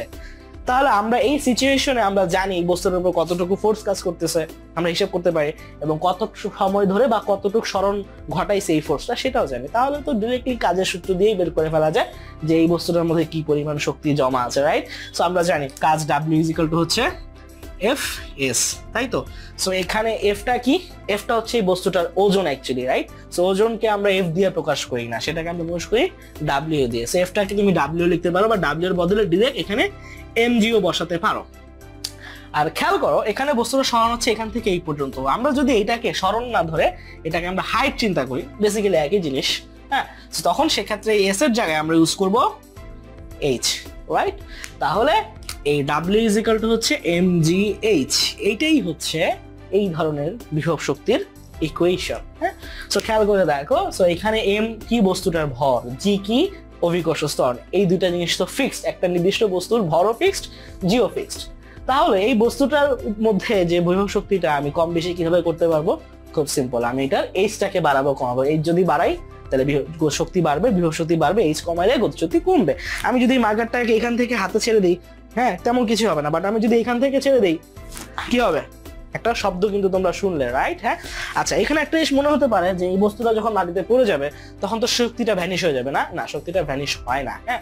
তো একটা বস্তু যখন অনেক উপর থেকে পড়ে, সেটা যখন মাটিতে গিয়ে হিট করে সে শব্দ উৎপন্ন করে, শব্দ কিন্তু একটা শক্তি, হ্যাঁ? সে কিছু ঘর্ষণ বলের কারণে কিছু তাপ উৎপন্ন করে, রাইট? হ্যাঁ, আবার কোনো একটা বস্তু যখন মাটিতে পড়ে সে কিন্তু টুকরা টুকরা ভেঙে ছড়িয়ে যায়, তাই না? মানে ওইখানে ওই বস্তুটার নিজস্ব যে টুকরাগুলো তারা গতিশক্তি প্রাপ্ত হয়, মানে সেইখানে গতিশক্তিটা ছড়ায়া যায়, হ্যাঁ? তো তার মানে বেসিক্যালি ওই বিভব শক্তিটা বিভিন্ন শক্তিতে রূপান্তরিত হয়ে গেছে, বাট এই শক্তিটা আসলে ধ্বংস হয়ে যায় নাই, কোনো শক্তি আসলে ধ্বংস হয় না।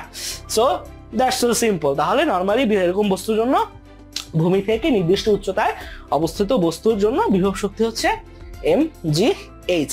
আচ্ছা, তাহলে এই mgh এর মাত্রা একক কি হবে?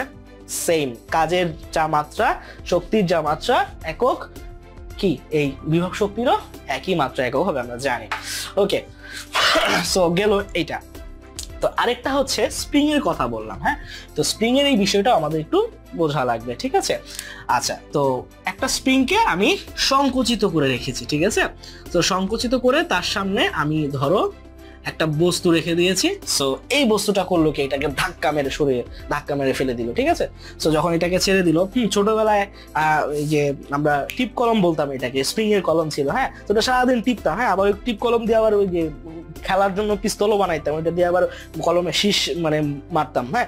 সো এটা তোমরা করছো কিনা জানি না, তোমরা তো এখন আসলে বলতে হয় যে আমরা যারা 90s এর পোলাপাইন ছিলাম আর কি। সো আমরা অ্যাকচুয়ালি লাইফটা এনজয় করছি বলা যায়, তোমরাও এনজয় করতেছো, তোমরা তোমাদের মতো করে এনজয় করতেছো, বাট আমাদের সময় তো এত মোবাইল ছিল না, ট্যাব ছিল না, হ্যাঁ? আমি আমার লাইফে ফার্স্ট মনে পড়ে আমি ফার্স্ট মোবাইলে হ্যালো কথাটা বলছি মেবি 7 বছর বয়সে, হ্যাঁ 7 বছর বয়সে, বা আরো কম, হ্যাঁ আরো বেশি হবে, 7 বছর বা 8 বছর বয়সে। তখন মনে হয় কত হবে, 2000 সাল হয় নাই মনে হয়, না তখন 1999 কি 2001 এরকম কিছু একটা হবে। যাই হোক, সো কই ছিলাম, কই চলে গেছি, আই এম রিয়েলি সরি, হ্যাঁ? সো আমরা স্প্রিং এর মধ্যে ছিলাম, স্প্রিং থেকে কলমে গেছিলাম। আচ্ছা, সো স্প্রিং এ ফিরে আসি, হ্যাঁ? সো এখন আমরা স্প্রিং কর্তৃক কৃত কাজটা হিসাব করবো যে একটা স্প্রিং কতটুকু কাজ করে, হ্যাঁ? আচ্ছা, এই স্প্রিং কতটুকু কাজ করে সেইটা হিসাব করার আগে তোমাদেরকে আরেকটা জিনিসের সাথে পরিচয় করে দিব, সেটা হচ্ছে স্প্রিং ধ্রুবক। কি স্প্রিং ধ্রুবক? খুব ভালোভাবে জিনিসটা মাথায় ঢোকে নাও, কারণ এটা তোমাদের বুঝতেও হবে এবং এটা ইন ফিউচারে কাজে লাগবে, ইন ফিউচারে অবশ্যই খুব দরকারি জিনিস, হ্যাঁ? খেয়াল করে দেখো, একটা বস্তুকে যখন আমরা উপর থেকে ছেড়ে দেই, এই বস্তুটার ওজন কিন্তু সবসময় সমান থাকে, তাই না? মানে বেসিক্যালি তার মধ্যে ক্রিয়াশীল যে ফোর্স, সেই ফোর্সটা অলওয়েজ সেম, তাই না? বাট একটু স্প্রিং এর কথা চিন্তা করে দেখো তো, একটা স্প্রিং যখন সম্প্রসারিত থাকে, ধরো আমার হাতে একটা স্প্রিং আছে, তুমি যখন সেটাকে প্রেস করো, সেটা কিন্তু খুব নরম থাকে প্রথম দিকে, তুমি যত প্রেস করতে থাকো তার শক্তি তত বাড়তে থাকে, না? যত প্রেস করতে থাকো সেটা কিন্তু আরো শক্ত হয়ে যায়। সো দ্যাট মিনস যে মানে হচ্ছে তুমি একটা স্প্রিংকে যত বেশি সংকুচিত করবা, সে তত বেশি ফোর্স তৈরি করবে, রাইট? তার মানে এইখানে সরণের সাথে সাথে ফোর্সটা সেম, বাট স্প্রিং এর ক্ষেত্রে সরণের সাথে সাথে ফোর্সটা কিন্তু সেম না। দ্যাট মিনস আমরা যখন এইখানে যদি ফোর্সটা একটা বস্তুর উপর ফোর্স অলওয়েজ সেম থাকে, তাহলে আমরা কাজ হিসাব করি W equal to F into S, right? But এখন স্প্রিং এর ক্ষেত্রে ধরো এই বস্তুটা এই স্প্রিং এর ধাক্কার কারণে এই জায়গা থেকে এই পর্যন্ত S দূরত্ব সরে আসছে, তুমি এখানে S দিয়ে গুণ দিবা ফোর্সকে, বাট এই স্প্রিংটা এই জায়গায় এই বস্তুটাকে যতটুকু ফোর্স দিতেছে এই জায়গায় ততটুকু ফোর্স দিবে না, একটু কম ফোর্স দিবে, এই জায়গায় আরো কম ফোর্স দিবে। সো বেসিক্যালি এইখানে কিন্তু ফোর্সটা প্রতি মুহূর্তে চেঞ্জ হচ্ছে, যার ফলে তুমি directly W equal to Fx করে এটা হিসাব করতে পারবা না। হ্যাঁ, সো এইটাকে বেসিক্যালি হিসাব করতে হয় ক্যালকুলাসের মাধ্যমে, এটা অনেক হায়ার লেভেলের জিনিস, তোমাদের জন্য না। সো এই ক্ষেত্রে আমরা ক্যালকুলাস ব্যবহার করবো না, বা আমরা আরেকটা ওয়েতে কাজ করব। কি কাজ করব? তাহলে বিষয়টা তো ক্লিয়ার যে এটা যখন ধাক্কা দিচ্ছে এই জায়গায় ফোর্সটা হচ্ছে ম্যাক্সিমাম, এবং স্প্রিংটা যদি এই পর্যন্ত ধাক্কা দিতে মানে এই পর্যন্ত যদি স্প্রিংটা প্রসারিত হয়, এই জায়গার পরে স্প্রিং আর কোনো ফোর্স দিতে পারবে না, রাইট? হ্যাঁ, সো স্প্রিং এর ফোর্সটা হবে মিনিমাম মানে 0, রাইট? হ্যাঁ, আচ্ছা, সো স্প্রিং ধ্রুবকের কথা বলতেছিলাম। তো স্প্রিং ধ্রুবকটা কি? স্প্রিং ধ্রুবক হচ্ছে এইটাই যে কোনো একটা বস্তু স্প্রিং যখন সংকুচিত করা হয়, ওই স্প্রিংটার দৈর্ঘ্য যদি প্রতি একক পরিমাণ সংকুচিত করা হয়, তাহলে প্রতি একক পরিমাণ সংকুচিত করা হলে তার মধ্যে যে বলটা যেই অনুপাতে বাড়ে বা কমে, মানে যেই সংখ্যাটা দিয়ে অনুপাতে বাড়বে কমবে, মানে একটু উদাহরণ দিয়ে বোঝানোর চেষ্টা করি। হ্যাঁ, ধরো যে একটা স্প্রিং আছে আমাদের কাছে, সো এই হচ্ছে স্প্রিংটা। সো আমরা করলাম কি, প্রথমে এই স্প্রিংটা একদম রিল্যাক্স মোডে আছে এখন। সো এই স্প্রিংটাকে আমরা সংকুচিত করলাম, ধরো এটাকে আমরা ঠিক 1 মিটার সংকুচিত করলাম, ঠিক আছে? 1 মিটার সংকুচিত করে এই জায়গাতে নিয়ে আসলাম, এবং এই জায়গাতে আনার পরে আমি দেখলাম যে এইখানে যে স্প্রিং এর ফোর্স, সেই ফোর্সটা এই মুহূর্তে যেটা পাচ্ছি, ধাক্কাটা ফিল করতেছি, সেটা হচ্ছে মনে করো সাপোজ কত হবে, সেটাকে মনে করো আমরা পাইলাম 2 নিউটন। কত নিউটন? 2 নিউটন। ওকে, সো এরপরে খেয়াল করে দেখো, তারপরে আমি করলাম কি, এই স্প্রিংটাকে আরো 1 মিটার সংকুচিত করলাম, মানে এই পর্যন্ত চেপে নিয়ে আসলাম। হ্যাঁ, নতুন করে স্প্রিংটাকে চেপে আঁকলাম না আর কি। হ্যাঁ, তাহলে এখানে 1 মিটার সংকুচিত করার কারণে আমি এই পয়েন্টে ফোর্স পাইলাম 2 নিউটন। ওকে, পরবর্তীতে আরো 1 মিটার সংকুচিত করার কারণে আমি এই জায়গাতে ফোর্স পাইলাম ধরো 4 নিউটন। তাহলে আর 1 মিটার সংকুচিত করলে আমি কতটুকু ফোর্স পাবো? 6 নিউটন, তাই না? সো তার মানে খেয়াল করে দেখো আমি কখন কতটুকু ফোর্স পাবো সেটা কিভাবে নির্ধারিত হচ্ছে এই জায়গাটাতে। এটা এরকমটা হচ্ছে যে যতটুকু সরণ আমি ঘটাচ্ছি, ধরলাম আমার স্প্রিং এর সরণটা হচ্ছে x, হ্যাঁ, যতটুকু সরণ আমি ঘটাচ্ছি তার সাথে সবসময় 2 গুণ হবে, মানে 2x। এখন আমি যদি 1 মিটার সরণ ঘটাই তাহলে 2i কে 2 নিউটন ফোর্স পাবো। আমি যদি 2 মিটার সরণ ঘটাই, তাহলে মানে স্প্রিংটাকে 2 মিটার চাপি, তাহলে 2 দুগুণে 4 নিউটন ফোর্স আমি ফিল করব স্প্রিং থেকে। আমি যদি 3 মিটার সরাই, তাহলে সেই ক্ষেত্রে আমি ফোর্সটা ফিল করব 6 নিউটন, রাইট? হ্যাঁ, সো এই যে 2 সংখ্যাটা, হ্যাঁ, এই সংখ্যাটা অলওয়েজ কনস্ট্যান্ট থাকতেছে। হ্যাঁ, আমি যত বেশি সরণ ঘটাবো তার সাথে 2 গুণ করেই আমাকে ওই স্প্রিং থেকে পাওয়া ফোর্সটা হিসাব করতে হবে, রাইট? সো এইটাই হচ্ছে আমাদের ধ্রুবক, এটাই হচ্ছে আমাদের স্প্রিং ধ্রুবক বলি আমরা এইটাকে। হ্যাঁ, তো স্প্রিং ধ্রুবক যত বেশি হয় সেই স্প্রিং গুলা তত শক্ত হয়। হ্যাঁ, যেমন সোফার মধ্যে স্প্রিং গুলা থাকে, হ্যাঁ, সেগুলা ধ্রুবক বেশি থাকে, তুমি ধরতে পারো, এই কারণে সেগুলা শক্ত শক্ত লাগে। আবার তোমার ম্যাট্রেসে কিছু কিছু ম্যাট্রেস থাকে খুব নরম, তার মধ্যে যদি স্প্রিং থাকে সেই স্প্রিং গুলার ধ্রুবকটা হচ্ছে কম, এরকম 2 এর মতো করে। হ্যাঁ, তো যার কারণে প্রতি একক সরণে ফোর্সটা অত একটা বাড়ে না। বোঝা গেছে বিষয়টা? সো বেসিক্যালি স্প্রিং ধ্রুবক দিয়ে তুমি বলতে পারো যে একটা স্প্রিং কতটা দুর্বল, মানে কতটা ফ্লেক্সিবল বা ফ্লেক্সিবল না, এইটা বোঝা, এটা হিসাব বোঝা যায় স্প্রিং ধ্রুবক থেকে। সো এই যে স্প্রিং ধ্রুবক, এইটাকে আমরা বলি কে। তাহলে এখান থেকে আমরা পেয়ে গেছি F ইকুয়াল হচ্ছে kx, এবং এইটার সামনে একটা মাইনাস থাকবে, সামনে একটা মাইনাস থাকবে। এইটার মাইনাসে থাকার একটা কারণ আছে, এটা তোমরা বিস্তারিত পরবর্তীতে আরো জানতে পারবে, শর্টকাটে বলে দিই আর কি। যেটা হচ্ছে যে এটা সবসময় তোমাকে বিপরীত দিকে বল প্রয়োগ করে, তুমি যেদিকে সরণ ঘটাও তার বিপরীত দিকে বল প্রয়োগ করে। হ্যাঁ, তো এই কারণে এটা হচ্ছে নেগেটিভ। বাট এইটা অ্যাকচুয়ালি ব্যাখ্যা না, এটাকে আরো এলিবরেটলি আরো কিছু ইন্টারেস্টিং বিষয় আছে। তো এই স্প্রিং এর গতিটা আসলে একটা সহচন্দিত স্পন্দন। সো এখানে সহচন্দিত স্পন্দন কোনো কথা নাই আসে, এটা তরঙ্গের বিষয়। তরঙ্গের মধ্যে যদি আলোচনা করা হয়, যদি এটা খেয়াল থাকে দেন এটা আলোচনা করবো ইনশাল্লাহ, ঠিক আছে? আচ্ছা, সো তাহলে বিষয়টা হচ্ছে যে স্প্রিং এর মধ্যে থেকে প্রাপ্ত ফোর্সের ইকুয়েশন হচ্ছে F ইজিক্যাল টু হচ্ছে -kx। ওকে, ডান, কথাটা বোঝা গেছে? আচ্ছা, সো তাহলে এখন খেয়াল করো, তাহলে এই কারণে যেটা ঘটবে যে আমি গোটা স্প্রিংটা নিয়ে যখন আমি কাজ করব, আমি এখানে যে ফোর্সটা পাবো সেটা ম্যাক্সিমাম, এটা হচ্ছে যেটা পাবো সেটা হচ্ছে 0। সো যেহেতু আমি এখানে ডিরেক্টলি W ইজিক্যাল টু হচ্ছে Fs কি করতে পারবো না, কারণ এফটা তো প্রতি মুহূর্তে চেঞ্জ হচ্ছে। তো আমরা যেটা করবো, এফ এর এই মানটাও নিব না, এই মানটাও নিব না, মানে ম্যাক্সিমাম মানটাও নিব না, মিনিমাম 0 মানটাও নিব না। আমরা করবো কি, এই দুইটা মানের গড় নিব, মানে মাঝামাঝি। তাহলে আমরা যদি এখন একটু গড় করি এই দুই পয়েন্টে ফোর্সের, তো এই পয়েন্টে তার ফোর্স কত এফ, সেটা হচ্ছে -kx। এটাকে এখন এফ রেখে দেই, তাহলে এখানে এফ, এখানে হচ্ছে 0। তাহলে আমি যদি এই দুইটা মানের গড় করি তাহলে আমি কি পাচ্ছি, গড় ভ্যালুটা কত পাচ্ছি? তাহলে গড় ফোর্স যদি হয় আমার এফ, তাহলে এফ এর ভ্যালুটা হচ্ছে আমার এই বল প্লাস এই বল, মানে এফ প্লাস 0 বাই কত 2, দুইটা রাশি যেহেতু আমি যোগ করতেছি, তাই না? তাহলে বেসিক্যালি এটা হচ্ছে f/2, রাইট? হ্যাঁ, সো এটা যদি f/2 হয় তাহলে খেয়াল করে দেখো, এখানে নিচে লিখি তাহলে বেটার হয়। তাহলে f/2 তো আমরা পাচ্ছি, তাহলে এই f মানে কি? f মানে হচ্ছে আমার -kx, রাইট? হ্যাঁ, সো এটা যদি -kx হয় তাহলে এখান থেকে আমরা পাচ্ছি হাফ কত, -half kx, তাই তো? সো এইটাই হচ্ছে আমাদের গড় বল। এই স্প্রিংটাকে যখন এই বলটাকে ঠেলবে, এই গড় বলে সে বস্তুটাকে ঠেলবে। তাহলে আমরা এখন এইখানে কাজটা হিসাব করতে পারবো। তাহলে কাজ হচ্ছে কাজ ইকুয়াল টু হবে কি, গড় বল ইনটু হচ্ছে সরণ। তাহলে গড় বল যদি f হয় তাহলে f এর ভ্যালু কত, -half kx, তাহলে -half kx। আর x টাকে কি ধরেছিলাম, সরণ ধরছিলাম, তাই না? সো এই স্প্রিং এর ক্ষেত্রে এইখানে যে সরণটাকে, এইখানে আমি s ধরেছি, এই s টাই আসলে সেই x টা, তাই না? সো বেসিক্যালি এখানে s না ধরে এটাকেও, এই s টাকেও x ধরা যায়। তার মানে এই s এর জায়গায় আমি ধরবো x, তার মানে এইখানে আরেকটা x গুণ হবে। তাহলে দিন শেষে আমার কাছে কি থাকবে, -half kx into x square. আর এটাই হচ্ছে একটা স্প্রিং কর্তৃক মোট কৃত কাজ W, বা এটাকে তোমাদের নতুন বইয়ে v দিয়ে রিপ্রেজেন্ট করা হয়েছে। তাহলে v ইকুয়াল টু হচ্ছে -half kx স্কয়ার।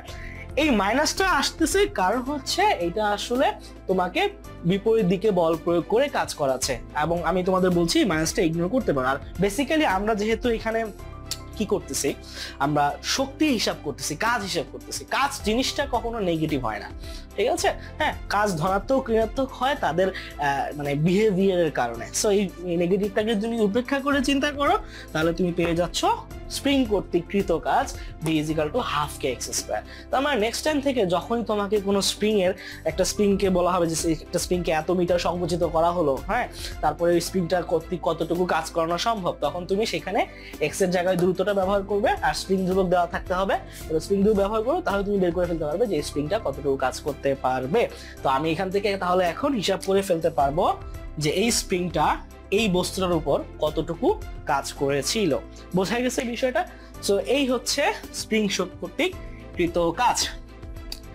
সো আমরা শক্তির দুইটা মেজর পার্ট বুঝে ফেললাম, সেটা হচ্ছে কি, গতি শক্তি এবং বিভব শক্তি, ঠিক আছে? আমাদের ডেইলি লাইফে এই গতিশক্তি বিভব শক্তির প্রয়োগটা সবচেয়ে বেশি বলে এই দুইটা নিয়ে সবচেয়ে বেশি কথা বলা হয়। সো নেক্সট আমরা যে জিনিসটা নিয়ে কথা বলবো সেটা হচ্ছে শক্তির নিত্যতা। হ্যাঁ, শক্তির নিত্যতাটা কি, বা শক্তির সংরক্ষণশীলতা, এটা বলে ফেলেছি আর কি। সেটা হচ্ছে যে আমাদের এই মহাবিশ্বে কোনো শক্তি কখনো সৃষ্টিও হয় না, কখনো ধ্বংস হয় না। আমাদের মহাবিশ্বে নিট শক্তির পরিমাণ সবসময় কনস্ট্যান্ট। হ্যাঁ, আমাদের গোটা ইউনিভার্সের সূচনা লগ্ন থেকে আমাদের ইউনিভার্সের যে পরিমাণ শক্তি ছিল এখনো সেই পরিমাণ শক্তি আছে। শুধু যেটা হয় যে এই শক্তিগুলো, হ্যাঁ, নতুন করে সৃষ্টি হয় না, সেটা এক জায়গা থেকে আরেক জায়গায় ট্রান্সফার হয়, বা একটা রূপ থেকে অন্য রূপে পরিবর্তিত হয়। বোঝা গেছে? সো আমরা এখন যেটা জানবো দেখবো সেটা হচ্ছে এই যে গতিশক্তি আর বিভব শক্তির রূপান্তরটা আমরা একটু দেখবো, এটা ইম্পর্টেন্ট, পরীক্ষার জন্য আসে। আচ্ছা, সো গতিশক্তি আর বিভব শক্তি এই দুইটা জিনিস আমরা কোথায় একসাথে পাই বলতো? কখন? আমরা যখন একটা বস্তুকে পড়ন্ত বস্তু হিসেবে পাই, মানে যখন একটা বস্তু মাটির উপরে একটা নির্দিষ্ট উচ্চতা থেকে আমরা ছেড়ে দেই, যখন সেটা নিচের দিকে পড়তে থাকে, তখন কি হয়? সে যখন স্থির ছিল, খেয়াল করে দেখো, তার মধ্যে কোনো বেগ নাই, রাইট? হ্যাঁ, বেগ নেই মানে কি? গতিশক্তি নাই। কিন্তু তার মধ্যে কি আছে? সে যেহেতু মাটি থেকে একটা নির্দিষ্ট উচ্চতায় আছে এবং তার মধ্যে কাজ করার সক্ষমতা আছে, ছেড়ে দিলে সে কাজ করতে পারবে, তবে এর মধ্যে বিভব শক্তি আছে। বাট যখন আমরা এটাকে ছাইড়া দিব, কি হবে? এটা নিচের দিকে পড়তে থাকবে, মানে তার মধ্যে বেগ সঞ্চার হতে থাকবে, রাইট? হ্যাঁ, সো বেগ সঞ্চার হওয়া মানে কি? বেগ সঞ্চার হওয়া মানে হচ্ছে গতিশক্তিও থাকা। সো কারো গতি থাকা মানে তার গতিশক্তিও আছে। তাহলে বেসিক্যালি যেটা হচ্ছে, এর মধ্যে বিভব শক্তি ছিল, এটা যখন নিচে পড়ে তার মধ্যে কিন্তু গতিশক্তি চলে আসছে, তাই না? তাহলে এই গতিশক্তিটা কি কোনো মহাজাগতিক কোনো জায়গা থেকে চলে আসলো নাকি কি হইলো? মানে এই শক্তিটা সে কোথা থেকে পাইলো? এই শক্তিটা সে বেসিক্যালি বিভব শক্তি থেকেই পাইছে। হ্যাঁ, বিভব শক্তিটা কনভার্ট হয়েছে গতিশক্তিতে। এবং শুধু তাই না, এটা যখন নিচের দিকে পড়তেছে, দেখো খেয়াল করো, আমরা জানি এই পয়েন্টে বিভব শক্তি কি? mgh, মানে হাইটের সাথে নির্ভর করে। তো সে যখন পড়তেছে তার হাইটটা কমতেছে না? সো হাইট কমতেছে মানে কি? হাইট কমতেছে মানে তার মধ্যে যে বিভব শক্তি সেটা কমতেছে। অন দ্য আদার হ্যান্ড, সে যত নিচে পড়তেছে তার বেগ তো তত বাড়তেছে, তাই না? বেগ যত বাড়তেছে তার মানে কি? তার মধ্যে গতিশক্তি বাড়তেছে। তার মানে যেটা হয় যে এটা যখন পড়তে থাকে তার বিভব শক্তি কমতে থাকে এবং গতিশক্তি বাড়তে থাকে।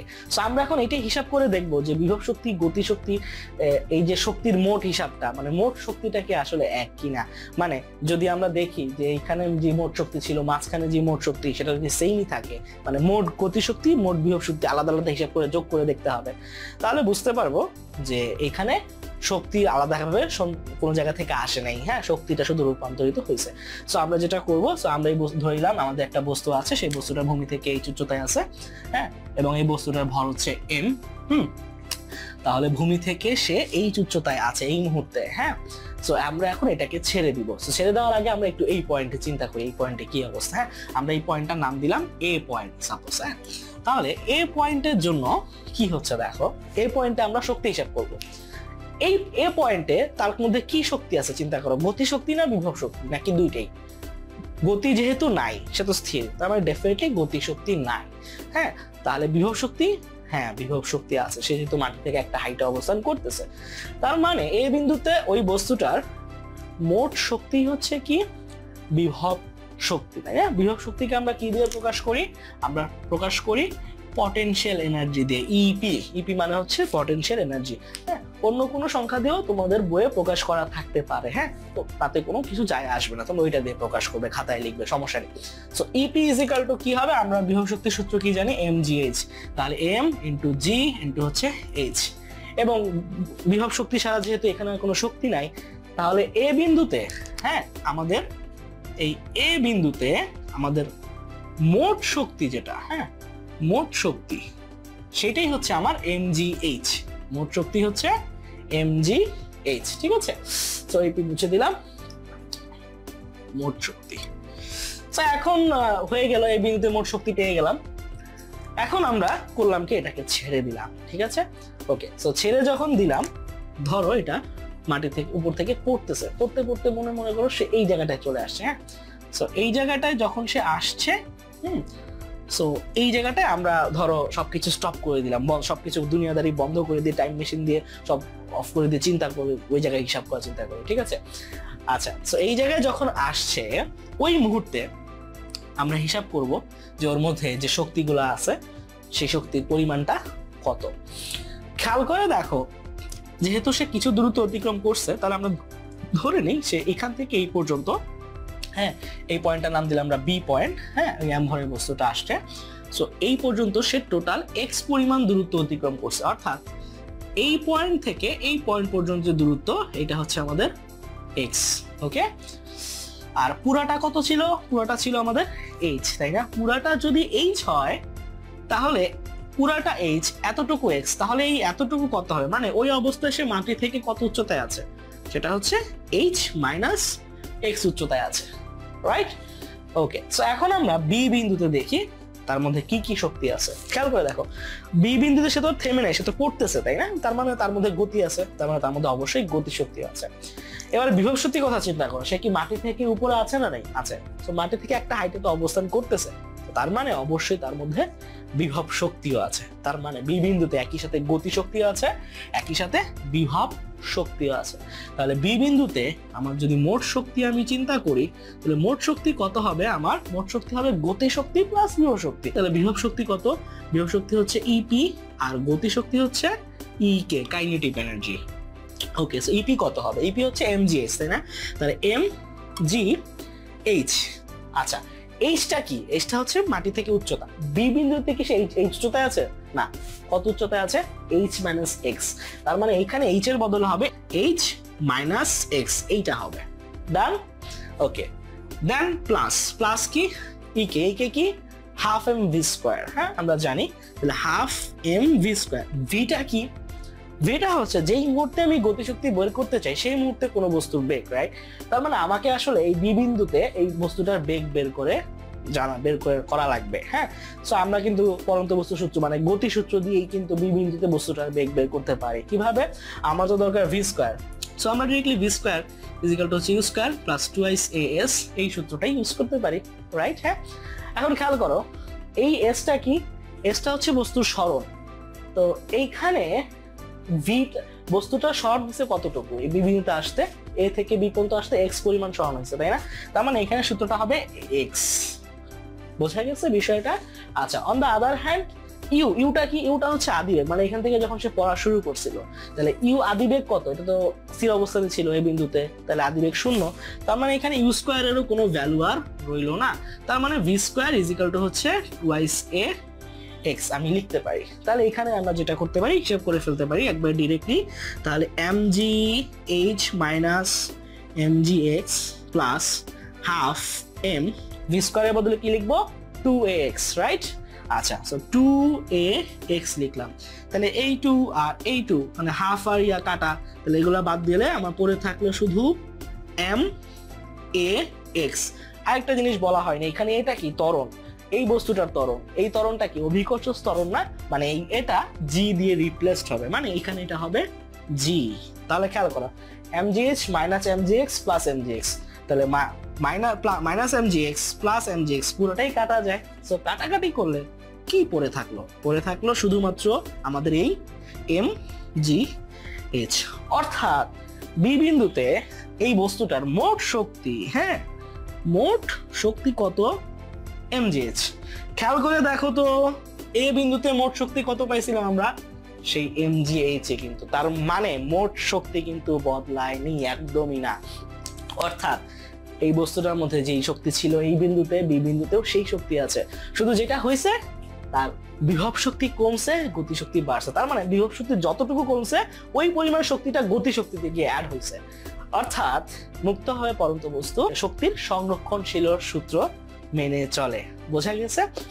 সো এখন তোমরা বলতে পারো, তাহলে কি যখন সে মাটিতে হিট করতেছে তখনই কি তার গতিশক্তি একই হবে কিনা? অনুরূপ ভাবে ওইটাও এক হবে। সো ধরো সে একদম মনে করো মাটিতে এসে হিট করতেছে, ঠিক আছে? সো মাটিতে এসে যখন হিট করতেছে, সো ওই মুহূর্তে তার মধ্যে কি আছে? দেখো, বিভব শক্তি কি আছে? বিভব শক্তি থাকা মানে কি? মাটি থেকে একটা নির্দিষ্ট উচ্চতায় থাকতে হবে, বাট ওই পয়েন্টে সে তো কোনো উচ্চতায় নাই, সে মাটিতে স্পর্শ করতেছে, মানে এইচ 0। সো এইচ যদি 0 হয় তাহলে mgh 0, মানে এই বস্তুটার কোনো বিভব শক্তি নাই। তার মানে মাটিতে হিট করার পূর্ব মুহূর্তে এই পয়েন্টটা যদি হয় সি পয়েন্ট, তাহলে এই সি পয়েন্টে বস্তুটার মোট শক্তি হচ্ছে তার গতিশক্তি। সো আমরা জানি গতিশক্তি হচ্ছে সি পয়েন্টের জন্য গতিশক্তি ইকে কত? ইকে হচ্ছে half of M V square. তো এখান থেকে হাফ এম ভি স্কোয়ারের বদলে আমরা কি পেয়েছিলাম? 2gx, right? আচ্ছা, এক্সটা কি ছিল? ওই বিন্দু থেকে অতিক্রান্ত দূরত্ব। সে যখন একদম এ থেকে মাটিতে চলে আসছে, তাহলে এই পুরাটা কত? পুরাটা তো এইচ। তাহলে এই ক্ষেত্রে সেটা হবে ভি স্কোয়ারের জায়গায় হবে 2gh, রাইট? আবার 2 কাটা, সো 2 কাটা গেলে দেখো ঘুরে ফিরে আবার সেই mgh। অর্থাৎ মাটিতে পড়ার আগ মুহূর্তেও তার মধ্যে মোট শক্তি ছিল mgh, মাঝখানেও ছিল mgh, সব জায়গাতেই mgh। অর্থাৎ মুক্তভাবে পরন্ত বস্তু শক্তির সংরক্ষণশীলতা সূত্র মেনে চলে, শুধু মুক্ত হওয়ার পর্যন্ত অবস্থা না, সবকিছুই আসলে মেনে চলে। বোঝা গেছে? আচ্ছা, ঠিক এই একই জিনিসটা মেনে চলে আমাদের যে সরল দোলক, হ্যাঁ, সেটাও এই পেন্ডুলাম, হ্যাঁ, সেটাও এই মুক্তভাবে এই কি বলে শক্তির সংরক্ষণশীলতা সূত্র মেনে চলে। কিভাবে? এইটা অ্যাকচুয়ালি ম্যাথমেটিক্যালি ব্যাখ্যা তোমরা হায়ার লেভেলে গিয়ে পড়বে, এইচএসসি লেভেলে গিয়ে পড়বে। জাস্ট আমি খানিকটা ব্যাখ্যা দিয়ে দিই। একটা পেন্ডুলাম যখন দুলতে থাকে আমরা কি করি? পেন্ডুলামকে একটা হাইটে টেনে আমরা ছেড়ে দিই, তাই না? তো খেয়াল করো, যখন এটা এই হাইটে থাকে সে কিন্তু সাম্যাবস্থায় থাকে, আমরা জানি অলরেডি, তাই না?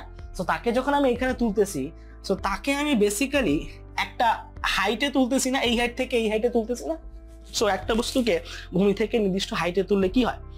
তার মধ্যে বিভব শক্তি জমা হয়, এবং এটাকে যখন আমরা ছেড়ে দিব, সে বিভব শক্তি সে যখন নিচের দিকে পড়তে থাকবে গ্র্যাভিটির কারণে, হ্যাঁ, সো নিচের দিকে যখন আসবে তখন আস্তে আস্তে তার বিভব শক্তিটা গতি শক্তিতে কনভার্ট হবে, এবং এই জায়গায় এসে সে তার মধ্যে কোনো আর বিভব শক্তি থাকবে না, হ্যাঁ, শুধু গতি শক্তি থাকবে, এবং গতি শক্তি থাকার কারণে সেই জায়গায় আর থামতে পারবে না, সে আবার ওই দিকে চলে যাবে, হ্যাঁ, এবং ওই দিকে চলে গিয়ে আবার সে বিভব শক্তি অর্জন করবে, আবার সেটা খরচ করার জন্য নিচে আসবে, সেটা খরচ করে গতি শক্তি করবে, এবং সেখান থেকে আবার ওই দিকে, মানে এটা দুলতেই থাকবে, হ্যাঁ।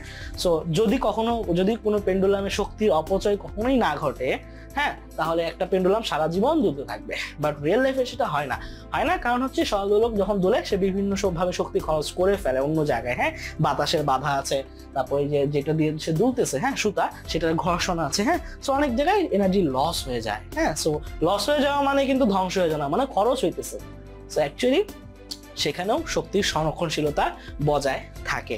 সো নেক্সট যে টপিকটা নিয়ে আমরা কথা বলবো সেটা হচ্ছে শক্তির রূপান্তর, হ্যাঁ। সো এই শক্তির রূপান্তর সম্পর্কিত আসলে সবকিছু বলবো না, কারণ হচ্ছে যে তোমাদের বইয়ে এই সম্বন্ধে খুব সুন্দরভাবে বিস্তারিত লেখাই আছে, হ্যাঁ। সো শক্তির রূপান্তরের বেশ কিছু আইটেমের মধ্যে আমি জাস্ট স্পেসিফিকলি একটা নিয়ে কথা বলবো, সেটা হচ্ছে ভরের রূপান্তর, হ্যাঁ, ভরও শক্তিতে রূপান্তরিত করা যায়, হ্যাঁ। সো এটা নিয়ে আছে কথা। সো ভর ছাড়া আরো নর্মাল যেগুলো আছে, যেমন মনে করো তড়িৎ শক্তিকে আমরা যান্ত্রিক শক্তিতে রূপান্তরিত করতে পারি, আমরা যখন ফ্যান চালাই ইলেকট্রিসিটি যান্ত্রিক শক্তিতে রূপান্তরিত হয়, আমরা যখন লাইট ব্যবহার করি তখন হচ্ছে আমাদের তড়িৎ শক্তি আলোক শক্তিতে রূপান্তরিত হয়, হ্যাঁ, ব্যাটারি ব্যবহার করলে তখন রাসায়নিক শক্তি তড়িৎ শক্তিতে রূপান্তরিত হয়, এবং সেই তড়িৎ শক্তি পরবর্তীতে অন্য শক্তিতে রূপান্তরিত হয়। তো এগুলো এটার সাথে আমরা সবাই ফ্যামিলিয়ার, বাট যেটার সাথে সবাই ফ্যামিলিয়ার না সেটা হচ্ছে ভরের রূপান্তর, হ্যাঁ। সো ভরকেও বেসিক্যালি শক্তিতে রূপান্তর করা যায়, এবং এইটার সাথে যে জিনিস সবচেয়ে বড় একটা সম্পর্ক, যে জিনিসটা তোমরা সবাই চেনো, এই ইকুয়েশনটা খেয়াল করো, E=mc², আইনস্টাইনের সেই বিখ্যাত সূত্র, হ্যাঁ। সো এই সূত্রটাই হচ্ছে আসলে ভরের রূপান্তরের সূত্র, মানে কোনো নির্দিষ্ট পরিমাণ ভরকে যদি শক্তিতে রূপান্তরিত করা যায়, তাহলে সেই ক্ষেত্রে সেই শক্তির পরিমাণটা যদি হয়, সেটার মান হবে mc²। এম কি? এম হচ্ছে যেই পরিমাণ ভরকে আমরা শক্তিতে রূপান্তরিত করতেছি, আর সি হচ্ছে আলোর বেগ, যার উপরে স্কোয়ার আছে। তাহলে একটু চিন্তা করো, আলোর বেগ এমনিতেই কত, 3 × 10⁸ মিটার/সেকেন্ড, তার সাথে স্কোয়ার এবং তার সাথে ভর, তার মানে যদি সামান্য পরিমাণ ভরকেও শক্তিতে রূপান্তর করা যায়, সেখান থেকে ট্রিমেন্ডাস অ্যামাউন্ট অফ শক্তি পাওয়া সম্ভব, ওকে। বাট এটা করা হয় কিভাবে? সো এই ভরকে শক্তিতে রূপান্তরিত করা হয় মূলত নিউক্লিয়ার বিক্রিয়ার মাধ্যমে, হ্যাঁ। সো নিউক্লিয়ার বিক্রিয়া কিন্তু রাসায়নিক বিক্রিয়া না, হ্যাঁ। সো নিউক্লিয়ার বিক্রিয়া হচ্ছে বেসিক্যালি যখন দুইটা পদার্থের বা কোনো পদার্থের নিউক্লিয়াসের মধ্যে কিছু ঘটে, তখন সেটা হচ্ছে নিউক্লিয়ার বিক্রিয়া, হ্যাঁ। সো কেমিস্ট্রিতে তোমরা যা পড়ো সবই হচ্ছে রাসায়নিক বিক্রিয়া, হ্যাঁ। রাসায়নিক বিক্রিয়ায় কোনো পরমাণু চেঞ্জ হয় না, মৌল চেঞ্জ হয় না, বাট নিউক্লিয়ার বিক্রিয়ায় মৌলটাই বদলায়া যায়, ঠিক আছে। সো এই নিউক্লিয়ার বিক্রিয়ার মূলত দুই ধরনের হয়, সেটা হচ্ছে একটা হচ্ছে নিউক্লিয়ার ফিশন আর একটা হচ্ছে নিউক্লিয়ার ফিউশন, হ্যাঁ। সো নিউক্লিয়ার ফিউশন হ্যাঁ, সেটা মূলত ঘটে হচ্ছে নক্ষত্রের মধ্যে, হ্যাঁ, বা সেটা ঘটে তোমার হাইড্রোজেন বোমার মধ্যে, হ্যাঁ। সো নিউক্লিয়ার ফিউশন হচ্ছে নিয়ে আসলে আজকে কথা না, নিউক্লিয়ার ফিউশন নিয়ে অন্য একদিন কথা বলা যাবে। আমরা আজকে কথা বলবো নিউক্লিয়ার ফিশন নিয়ে, ঠিক আছে। সো নিউক্লিয়ার ফিশন জিনিসটা কি? সো নিউক্লিয়ার ফিশন জিনিসটা হচ্ছে বেসিক্যালি কোনো একটা নিউক্লিয়াসকে ভাঙা, নিউক্লিয়াসকে ভাঙা, এবং এই কাজটা করা হয় একটা স্পেশাল মৌল দিয়ে, যেটাকে আমরা বলি ইউরেনিয়াম 235। এটা হচ্ছে ইউরেনিয়াম মৌল, এটা একটা আইসোটোপ হচ্ছে 235, মানে যার ভর সংখ্যা হচ্ছে 235। সো এটা দিয়ে কি করা হয়? আমরা নিশ্চয়ই সবাই পারমাণবিক বোমার নাম শুনেছি। হ্যাঁ, সো পারমাণবিক বোমায় আসলে এই নিউক্লিয়ার ফিশনটাই ঘটানো হয়। হ্যাঁ, সো 1945 সালে আমরা জানি যে হিরোশিমা নাগাসাকিতে পারমাণবিক বোমা ফেলা হয়েছিল, যেটার ফলাফল ছিল অত্যন্ত ভয়াবহ। তো সেইটা করা হয়েছিল এই ফিশন বিক্রিয়ার মাধ্যমেই। হ্যাঁ, সো এই জিনিসটা আসলে কি একটু চিন্তা বলি, বিস্তারিত বলা যাক। সো এই ইউরেনিয়াম 235 এটা দিয়ে যে শুধু করা যায় তা না, আরও কিছু দিয়ে করা যায়, আরও কিছু মৌল আছে, বাট ইউরেনিয়াম 235 দিয়ে এই প্রসেসটা সবচেয়ে ভালো হয়। ঠিক আছে, সো কি করতে হয়, একটা ইউরেনিয়াম 235 পরমাণুকে একটা আমাদের আঘাত করতে হবে, আঘাত করে সেটাকে ভাঙতে হবে। হ্যাঁ, সো কি দিয়ে ভাঙবো? এই ইউরেনিয়াম 235 পরমাণুর নিউক্লিয়াসকে নিউট্রন দিয়ে আঘাত করা হলে যেটা হয়, এটা ভেঙে সমান দুইটা টুকরায় পরিণত হয়, বা তিনটাও হতে পারে। হ্যাঁ, সো এই নিউক্লিয়াসটা ভেঙে যায় লিটারেলি। হ্যাঁ, সো ভেঙে সমান দুইটা জিনিসে পরিণত হয়। সো এটা এই ক্ষেত্রে এটা ক্রিপ্টন এবং বেরিয়াম, হ্যাঁ, এই দুইটাতে পরিণত হয়। মজার বিষয় হচ্ছে যে ক্রিপ্টন আর ব্যারিয়ামের যে মোট ভর সংখ্যা, তার সাথে ইউরেনিয়ামের যে ভর সংখ্যা, এটা ম্যাচ করে না। হ্যাঁ, অর্থাৎ তার মানে বিষয়টা হচ্ছে এই যে ইউরেনিয়ামকে ভেঙে আমি এই দুইটা পাইছি, তাহলে এই দুইটাকে যোগ করলে এটা পাওয়ার কথা না, বাট সেটা হয় না, দেখা যায় কিছুটা কম পাওয়া যায়। অর্থাৎ এটা যখন ভাঙছে, কিছু পরিমাণ ভর মিসিং হয়ে গিয়েছে, এবং এই মিসিং হওয়া ভরটাই আসলে এখানে শক্তিতে রূপান্তরিত হয়, এবং এই শক্তিটা হচ্ছে স্পেসিফিকলি তাপ শক্তি। সো এখান থেকে যখন এই ঘটনাটা ঘটে, কিছু পরিমাণ ভর খোয়া যায়, সেই খোয়া যাওয়া ভরটা শক্তিতে রূপান্তরিত হয়, এবং আমরা এই প্রক্রিয়াটায় শক্তি পাই। আচ্ছা, সো এটা তো সিম্পল একটা বিষয় হওয়া উচিত, সিম্পল তাই না? না, এটা আসলে সিম্পল না, কারণ এখানে যেটা ঘটে, এই ইউরেনিয়াম থেকে দুইটা আলাদা আলাদা পদার্থ উৎপন্ন তো হয়, সাথে এখান থেকে আরো 3টা নিউট্রন উৎপন্ন হয়। কয়টা? আরো 3টা। এখন খেয়াল করে দেখো, ইউরেনিয়াম পরমাণু তো আর একটা নিতেছি না আমরা, একটা সামান্য পরিমাণ ইউরেনিয়াম নিলেও, হ্যাঁ, সেখানে তো বিলিয়নস অফ ইউরেনিয়াম পরমাণু আছে, তাই না? সো একটা ইউরেনিয়ামকে ভাঙলে সেখান থেকে দুইটা আলাদা মৌল পাই, সেখান থেকে শক্তি পাই, বাট সেখান থেকে সাথে আরো 3টা নিউট্রনও উৎপন্ন হয়, রাইট? হ্যাঁ, সো এই যে 3টা নিউট্রন উৎপন্ন হচ্ছে, হ্যাঁ, সো এই 3টা নিউট্রন কিন্তু গিয়ে আরো 3টা ইউরেনিয়াম নিউক্লিয়াসে আঘাত করবে, রাইট? হ্যাঁ, সো সেই 3টা গিয়ে যখন আরো 3টা ইউরেনিয়াম নিউক্লিয়াসে আঘাত করবে, সেটা প্রত্যেকটা থেকে কি আরো 3টা করে নিউট্রন বের হবে, সেই 3টা গিয়ে করবে কি আরো 9টা, আরো 3টাতে আঘাত করবে। মানে ব্যাপারটা হবে এরকম যে 1টা থেকে 3টা, 3টা থেকে 9টা, 9টা থেকে 27টা, এইভাবে কিন্তু পর্যায়ক্রমিক চলতেই থাকবে, রাইট? এবং এইটা কিন্তু স্টপ হবে না। হ্যাঁ, সো এই জিনিসটা চলতেই থাকবে এবং শক্তি উৎপন্ন হতেই থাকবে, এবং প্রতি মুহূর্তে শক্তি উৎপন্ন হওয়ার মাত্রাটা বাড়তেই থাকবে, এবং এই প্রসেসটাকেই আমরা বলি নিউক্লিয়ার ফিশন বিক্রিয়া বা চেইন রিঅ্যাকশন। ঠিক আছে, সো পারমাণবিক বোমার মধ্যে আসলে যেটা করা হয়, এই চেইন রিঅ্যাকশনটাই ঘটানো হয়, এবং সেটাকে ঘটিয়ে দিয়ে একবার বিক্রিয়াটা স্টার্ট করে তাকে স্বাধীন করে দেওয়া হয়। সো এই বিক্রিয়াটা ঘটতেই থাকে, ঘুরতে ঘুরতে একসময় এটা এমন একটা লেভেলে চলে যায়, এটার সাস্টেনেবল কোনো লেভেলে থাকে না, তখন গোটা জিনিসটা ব্রাস্ট করে, এবং সেটাই হচ্ছে আসলে পারমাণবিক বোমা। অন দ্য আদার হ্যান্ড, পারমাণবিক বিদ্যুৎ কেন্দ্রে আমরা এই ঘটনাটাই ঘটাই, শুধু সেখানে যেটা করি আমরা, এটাকে আমরা নিয়ন্ত্রিত উপায়ে করে। নিয়ন্ত্রিত উপায়ে কিভাবে? যেটা হচ্ছে যে এই নিউট্রনগুলোকে, হ্যাঁ, ক্যাডমিয়াম বা নিউডিমিয়াম এই জাতীয় পদার্থ দিয়ে শোষণ করে নেওয়া হয়। মানে যেটা হয়, এই নিউট্রনের পরিমাণটা খুব বেশি বাড়তে দেওয়া হয় না, যার ফলে গোটা প্রসেসটা কন্ট্রোলে থাকে, এবং এই প্রতি ধাপে যখন এই ভাঙতে থাকে, প্রতি ধাপে হিট উৎপন্ন হয়, এবং সেই তাপ দিয়ে, সেই তাপটাকে কাজে লাগিয়ে বাষ্পীয় ইঞ্জিন চালানো হয়, এবং সেখান থেকে জেনারেটর, এবং সেখান থেকে ইলেকট্রিসিটি আমাদের বাসা বাড়িতে আসে। আমরা খুব রিসেন্টলি হয়তো এই তো নিউক্লিয়ার বিক্রিয়া থেকে আমরা বিদ্যুৎ শক্তি আমরা পেতে যাচ্ছি, আমাদের বিদ্যুৎ কেন্দ্র তৈরি হচ্ছে, তাই না? সো এই হচ্ছে বিষয়। সো এই শক্তির রূপান্তরটা এইভাবেই ঘটে, এবং এটা হচ্ছে E=mc²। হ্যাঁ, সো এই যে ইউরেনিয়াম থেকে ভেঙে ক্রিপ্টন এবং বেরিলিয়ামে একটা ইকুয়েশন তোমাদের বইয়ে দেওয়া আছে, এটা আমি লিখলাম না এখন। সো ওখান থেকে তোমরা দেখতে পাবা, হিসাব করলে, যে এখান থেকে আরো প্রতি ধাপে 3টা করে এক্সট্রা নিউট্রন উৎপন্ন হয়। সো এই ছিল ভরের রূপান্তর। হ্যাঁ, এটা নিয়ে আর বেশি কিছু কথা বলার নেই। সো নেক্সট আমরা যে জিনিসটা পড়বো, এই চ্যাপ্টারের অন্যতম একটা ইম্পর্টেন্ট বিষয়, সেটা হচ্ছে কর্মদক্ষতা। এই জিনিসটা কি? আচ্ছা, কর্মদক্ষতা জিনিসটাকে খুব সিম্পল ভাষায় যদি বলি, যে মনে করো আমরা যখন কোনো একটা যন্ত্র ব্যবহার করি, ধরো তুমি একটা বাতি ব্যবহার করতেছো, হ্যাঁ, একটা বাতি, বৈদ্যুতিক বাতি কি জন্য ব্যবহার করা হয়? আলোর জন্য, রাইট? মানে আলো দেওয়াই হচ্ছে তার মূল কাজ। কিন্তু খেয়াল করে দেখো, সে কিন্তু শুধু আলো উৎপন্ন করে না, সে অনেক সময় তাপ উৎপন্ন করে, রাইট? হ্যাঁ, সো তার মানে ঘটনাটা কি, তুমি তাকে যে ইলেকট্রিসিটি দিচ্ছ তার একটা অংশ সে আলো উৎপন্ন করতেছে যেটা তুমি আসলে চাও, অন দ্য আদার হ্যান্ড আরেকটা অংশ সে তাপ উৎপন্ন করতেছে, রাইট? হ্যাঁ, যেটা কিনা আসলে তুমি কিন্তু চাও না, বাট সেই তাপটা তো ইলেকট্রিসিটি ব্যবহার করে সে উৎপন্ন করছে। তার মানে তোমার দেওয়া ইলেকট্রিসিটির একটা অংশ সে তাপ উৎপন্ন করতে অপচয় করে ফেলছে, রাইট? হ্যাঁ, সো এই যে অপচয় হইলো, সো যার ফলে যেটা হইলো, তুমি যেই পরিমাণ শক্তি ইনপুট দিলা সেই পরিমাণ কিন্তু আউটপুট তুমি পাইলা না, রাইট? হ্যাঁ, সো ইনপুট আউটপুট সমান না হওয়ার মানে হচ্ছে যে তুমি যেই পরিমাণ শক্তি দিচ্ছ তার 100% সে তোমাকে ব্যাক দিচ্ছে না, তার একটা পার্সেন্টেজ ও তোমাকে ব্যাক দিতেছে, রাইট? হ্যাঁ, আর এই যে কত পার্সেন্ট শক্তি তুমি ব্যাক পাচ্ছ অ্যাকচুয়ালি এফেক্টিভলি, এইটাই হচ্ছে বেসিক্যালি কর্মদক্ষতা। হ্যাঁ, সো ধরো একটা বৈদ্যুতিক বাতি মনে করো টোটাল 100 জুল শক্তি খরচ করে। কত জুল? 100 জুল শক্তি খরচ করে। সো 100 জুল তড়িৎ শক্তি, ঠিক আছে, তড়িৎ শক্তি সে খরচ করতেছে।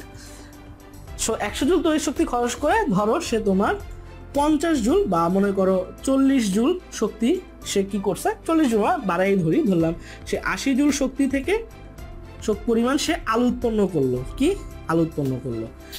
80 জুল আলো উৎপন্ন করলো এবং বাকি 20 জুল সে অন্যান্য কিছু খরচ করতে ব্যয় করে ফেললো। হ্যাঁ, মানে ধর মূলত বৈদ্যুতিক বাতির ক্ষেত্রে সেটা তাপ হিসেবেই সবচেয়ে বেশি ব্যয় হয়।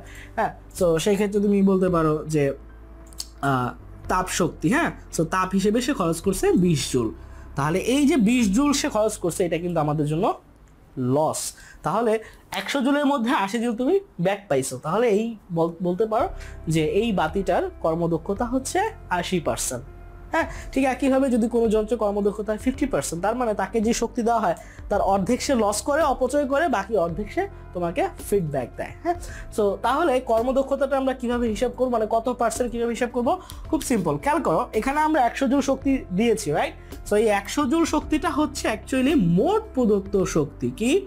মোট প্রদত্ত শক্তি। আর এখান থেকে তুমি যে শক্তিটা বিনিময়ে পাইছো আলো হিসেবে, এখানে আলোই দরকার ছিল, সো এটা হচ্ছে আমাদের লভ্য কার্যকর শক্তি। কি? লভ্য কার্য, মানে যেটা আমরা লাভ করতে পারছি। হ্যাঁ, আর অপচয়টা আর হিসাব করার দরকার পড়তেছে না। তাহলে আমাদের এই ক্ষেত্রে কর্মদক্ষতাটা হবে, কর্মদক্ষতা এটাকে প্রকাশ করা হয় এইটা দ্বারা, এটাকে বলে ইটা। এন লিখে এর লেসটা একটু লম্বা করে টেনে নিতে হবে, তাহলে ইটা হয়ে যাবে। সো ইটার মান হচ্ছে তোমার উপরে দিতে হবে আমাদের লভ্য কার্যকর শক্তি এবং নিচে হবে মোট প্রদত্ত শক্তি। হ্যাঁ, সো এই দুইটাকে তুমি একসাথে ভাগ করে দিও, তুমি যেটা পাবে সেটাই হচ্ছে তোমার কর্মদক্ষতা। খেয়াল করো, এই দুইটাই কিন্তু শক্তি দিয়ে শক্তিকে ভাগ দিচ্ছ, তাই না? মানে উপরে জুল, নিচে জুল, জুল কাটাকাটি হয়ে যায়, এই জন্য এই কর্মদক্ষতার কোনো একক থাকে না। সো পরবর্তীতে এটার সাথে তুমি 100% করে দিলেই তুমি পার্সেন্টেজ পেয়ে যাবে এবং ওইটাই হবে তোমার ওই যন্ত্রের এফিসিয়েন্সি বা কর্মদক্ষতা। বোঝা গেছে বিষয়টা? সো এই কর্মদক্ষতা রিলেটেড আরো বেশ কিছু অঙ্ক, হ্যাঁ, অনেক অঙ্ক তোমরা পাবে এই চ্যাপ্টারে, যেগুলোর মধ্যে একটু কমপ্লেক্সিটি থাকে সবারই কম বেশি। সো আমরা যখন ম্যাথ প্র্যাকটিসে ক্লাস করব তখন আমরা এই কর্মদক্ষতা অঙ্ক নিয়ে বা এই বিষয়গুলো নিয়ে আরো বিস্তারিত আলোচনায় যাব, ঠিক আছে? সো এই হচ্ছে মোটামুটি আমাদের এই চ্যাপ্টারের বেসিক কনসেপ্টগুলো। এছাড়া আরো যে ছোটখাটো কনসেপ্টগুলো আছে সেগুলো তোমরা বই থেকে পড়েই পেয়ে যাবে। মূল যে কথাগুলো সেগুলো আমরা এই ক্লাসে শিখে ফেললাম, ঠিক আছে? সো আজকের মতো খোদা হাফেজ।